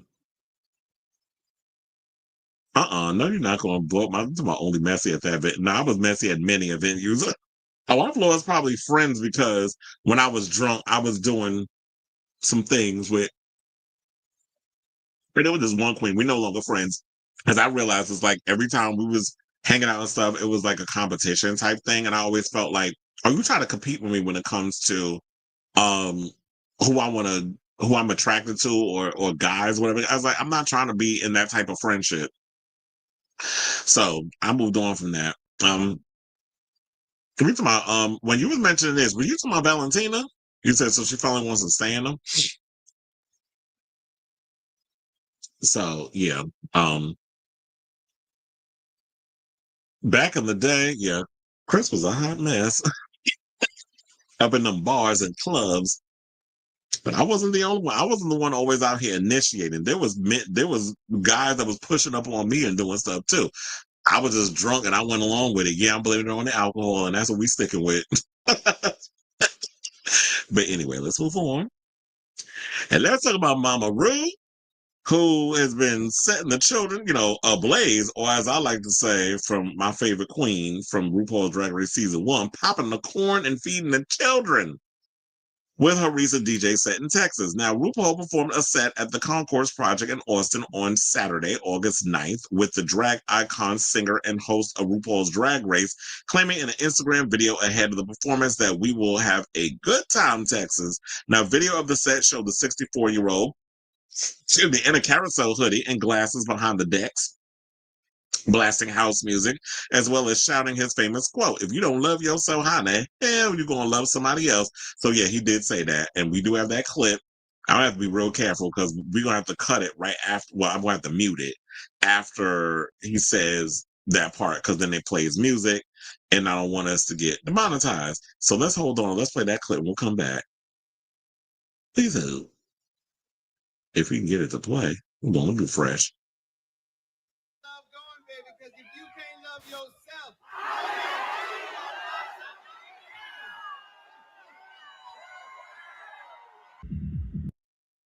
All right, so it's like, yeah, I had to mute it at that point. And then you see Mama Ru in the background doing her little DJ set in her hoodie, her glasses, looking hilarious. This is all funny to me. But look, bitch, I'm loving the fact that RuPaul is up here living his best life. And then the fact that, he's still doing his thing. And my thing is, why not? So Ru should be up in here living his best life. I'm like, wait a minute, did I not put that picture and stuff up in here? So I'll go wrong. But anyway, so now what the people wound up saying is, fans were obsessed with the set, with one writing, "Ru doing everything but retiring. She's really giving the kids what we want." Another person said, "I left so exhausted from dancing." Another user said after seeing their set. Another joke, "Ru and her side quest again." A third fan remarked on the fact that commenters were shocked at Ru's DJ talent, writing, "Everyone's surprised by her eating this up. Girls, she was out raving before we were all born." And that's the funny part to me. It's like, where the hell have y'all been? Because RuPaul, for those of you who are not aware, came up, when he was a part of Wee Wee Pole and a bunch of other stuff. Ru's always been out here in the whole club scene. He's not the only one that does performing and all other stuff and DJ sets. Lady Bunny is also a DJ. And plus, I think a lot of people also forget that Ru also DJs. Like whenever you go to DragCon and all that other stuff, he DJs at DragCon. So I don't know why people are surprised by what he does. And so, I actually think he needs to take this on the road and do a lot of events. And what would be cute in this situation? Because I was like, maybe he could pull a Shea Coulee, because Shea Coulee has her own DJ set performance situation coming up.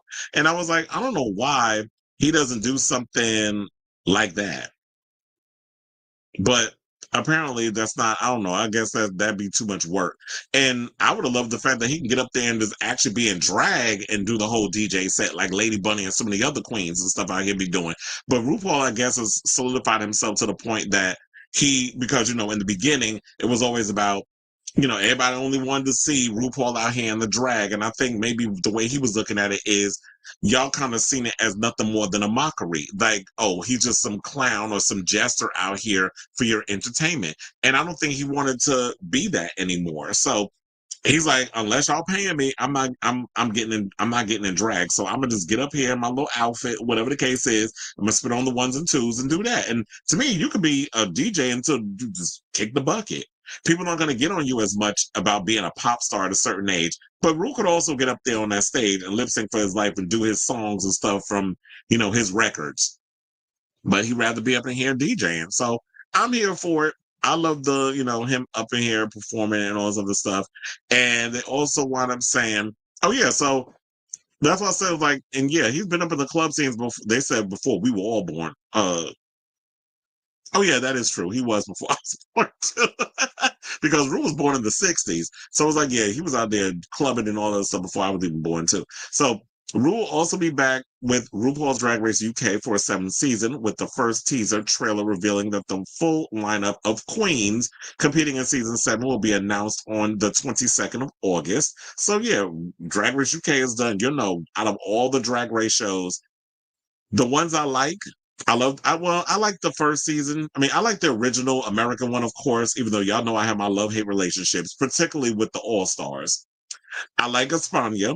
I like France, which I still have to get around to watching the All-Star season for France. I haven't gotten around to that yet. I like Down Under is growing on me because Michelle's doing it now, so I like it. And I love UK. And I don't know if I probably did say España, but I like that too. But I like UK because it feels like Ru is he's more alert with the British one. I think because British people are way more fun and don't take themselves so seriously. So that's probably why Ru likes them more. And he probably relaxes more and has more fun doing that show. So I'm looking forward to finding out who the queens are on Drag Race UK season 7 and when that's all going to pop up. And yeah, I think that's all we have on that. So shout out to Ru. We love, the performance aspect. We like the DJ and all the good stuff and keep it up, Miss Mamas. So I say all this to say, what do you guys think of this story regarding Mama Ru being out here and, DJing for her life and people being shocked by it? I'm like, I don't know where y'all been, but Ru been DJing for a long time. Y'all just now, I guess, seeing it's probably because drag con is not a big deal to a lot of people. But when you're doing like festivals and all this other stuff, I guess some people are going to wake up and realize that's what he's doing. So let me know what you guys think of this story in the comments down below. He said she's pretty popular there. And she should be. All right, now let's get to our final topic. Now, speaking of, rumored drag race shows and things of that nature, we have Canada versus the world coming. So, a rumored list, courtesy of the Tab, shout out to y'all, has come out and is revealing some of the queens who might be sashaying on the run, like a panther on the runway, during Canada's Drag Race, Canada versus the World Season 3. Now, I know the Tab trying to make a joke to me. We're currently in a RuPaul's Drag Race drought. I'm like, really? Because we just finished 2 American seasons back to back. We got the Paris one, France currently on. UK is about to come out and reveal who the queens are on their season in like 2 weeks. So Drop my ass. Now, for the first time, it says, in what feels like forever, the show is off the air and we're getting absolutely starved. No mainline series, no All-Stars, no UK, no Canada, no Australia, no Drag Race France. All-Stars had to do all the heavy lifting. But fear not, because there is a gossip-filled rumored cast list circling for what is shaping up to be Canada versus the World Season 3, and it's full of Drag Race icons. Now, the rumored list, as they picked, would be one of the girls. Hold on as I pull it up. That'll be not in there. We have to, it's like I'm almost forgetting how to do my own damn show sometimes. Amy Yonsei Chanel. That's one of the queens. So, representing Canada, Amy Yonsei Chanel is rumored to be in the cast. She was on season 4 of Drag Race Canada and placed in the bottom twice in episode 4 and 5 before eventually sashaying away in episode 5.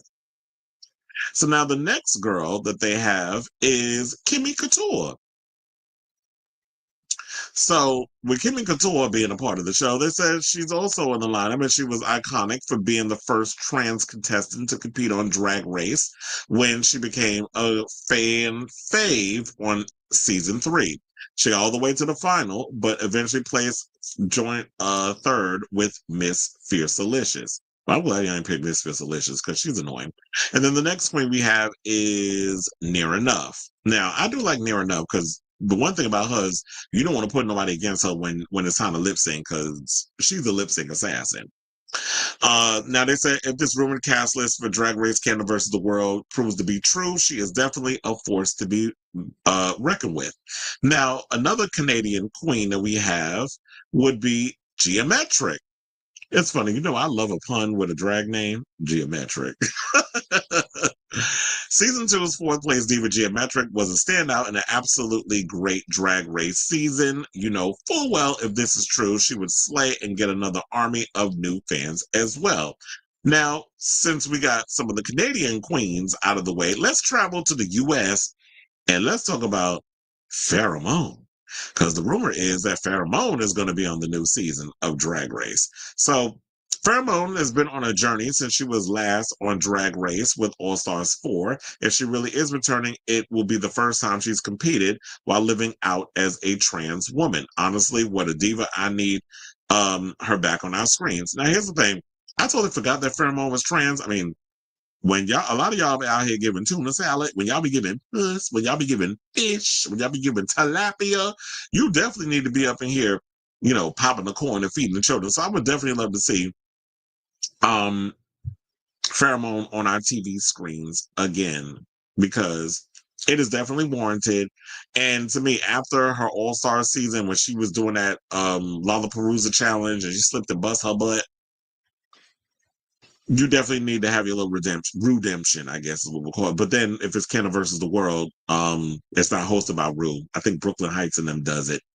Now, another American queen that is rumored to be gracing our screens would be Miss Cracker. Now, this is a name that I will say I have not heard in a month of Sundays, because and she has popped in my brain where it's like, where's Miss Cracker been? I haven't heard much about what she's been up to, what she's been doing, all that stuff. I mean, we see this picture here where several weeks ago where her collab with Diego Montoya Studio in Resplendent Dreams. And I guess they're in they're at the Museum of Art at Newfields. I don't know where that is. That definitely don't look like the United States of America. But where is that? Like Denmark or something? It's an Indianapolis Museum of Art at Newfields. So, yeah. They're saying that Miss Cracker's back. I would like to see her back on our screens. And hopefully this is true. But, you know, she did well in season 10 and nearly won All Stars 5. And they're saying that she might be back again. But we'll see if she actually comes back. But if she doesn't, then that's fine. If she does, it'd be great to see Miss Mama's Miss Cracker back on our screens. Now, one of the queens also that is from New York and an American girl, yes, from New York and all this other stuff, that I think I would definitely like to see her back on the screen. But I really hope that she learns to relax and not take everything so damn seriously and be all sensitive. Alexis Michelle. So, excuse me. Alexis was literally only back on Drag Race 2 years ago, but you know that World of Wonder loves to bring the same queens back and recycle them. Like we just saw George's on back-to-back seasons of All Stars. So, with the cast of Canada versus the World, because quiet as it's kept, when you're thinking about a lot of you Canadian queens, a lot of it where that could really match and be up there with really like competing, it's slim pickings between y'all. That's why I kind of have a love-hate relationship with Canada Drag Race, because I just don't be feeling like a lot of you girls be bringing it. A lot of y'all drag, a lot of the way y'all perform, a lot of what y'all give, it's not up to it's no shade. I'm just saying it's not up to the same caliber of the US. And I think that we just be on a whole different playing field when it comes to the competition out here versus what's going on in Canada. So I would definitely love to see Alexis on the show if she plans on doing it. I just hope that she's just in a good place where she's ready to get to getting. Now, from there, we take a trip to the UK for Ella Verde. So the rumor is, yes, that Ella is going to be on the show. I actually wanted her to win season 3 because Crystal Versace was, but to be honest, I actually thought Ella Verde was going to win, but that's not who they chose. And I was like, it's all right, whatever. And so yeah, I just feel like she's definitely ready for a crown. I would definitely like to see her perform. You know, I was also thinking I would like to see back on Drag Race. I want to see Michael Maruli come back. I like Michael Maruli. And then we also have from Drag Race Philippines, we have Miss Jade So. Now, Miss Jade So was on Drag Race Season 2 of the Philippines edition and got all the way to the top 4. If you didn't watch that season, she basically ate. She was also one of the first 3 trans women to compete on the show. And then we have not only from where we can go from the UK and the Philippines, now let's go to Australia, where we basically have Hollywood Star, who I believe, if I'm not mistaken, was the pork chop of her season when she did Drag Race Down Under season 3, and it basically shocked everybody because they felt like she was going to be a front runner, but no, she was chopped first. And now if this rumor turns out to be true, this will definitely be her redemption arc, similar to when we saw oh my god, why am I seeing her name in my head but I totally freaking forgot. Irene the Alien. Yeah. I was like, why am I seeing her face? But I forgot her name. Irene the Alien. So remember when like Irene the Alien went home first? I was still pissed over that. But because she did so well in the All-Star season that just ended, I'm here for it. Of her basically, getting her situation on. And so now, last but certainly not least, we have Lily Cocoon from Germany. So Lily Cocoon competed on Drag Race Germany and eventually placed 9th, just behind Tessa Testicle, who been out here being on scantily clad on social media lately, who eventually found big success on Global All-Stars, which was a hot mess. Now, could it be Lily's time to become a fan fave as well? So these are all pretty interesting. I will say this. I ain't that impressed with this list, though. So I'm hoping that there's a little more to add that'll be way more exciting than this rumored list. But yeah, we're entertaining it. But I don't know. I say let's take it with a grain of salt. But I definitely want to hear from y'all. What do you guys think of this story? Do you believe these are the queens that we could be seeing on Canada's Drag Race Canada versus the World Season 3? Or do you think there's some queens that are out there that have been added that have not been mentioned in this list that was put together by the tab? So let me know what your thoughts are on this story in the comments down below. You said you skipped what I said before. I said she's pretty popular there. No, I said what you said. You said that what are you talking about? I did read your comment. She's pretty popular there. That is what you said, and I posted it. Like you said, they usually film 2 versus the world every 2 years and air it the next year. So this is credible. I was hoping Ella Day would come back for a UK All Stars, but I guess that's never gonna happen. She's my number 1 queen I'm rooting for. Yeah, because Ella Day should have definitely won her season, but I would have definitely loved to have seen her do a UK All Stars. And who knows? Maybe if they don't win Canada versus the world, they will win a UK All Stars. So we'll just say, I saw what you sent, but it didn't really have much information on it in regards to the whole All Stars 18. Or did I miss that? What you had sent me on the Twitter. I was like, where is that? Shannon, why am I, as soon as I immediately open the thing, Drag Race stuff pops up. Wait, was that it? Or no, it was this one.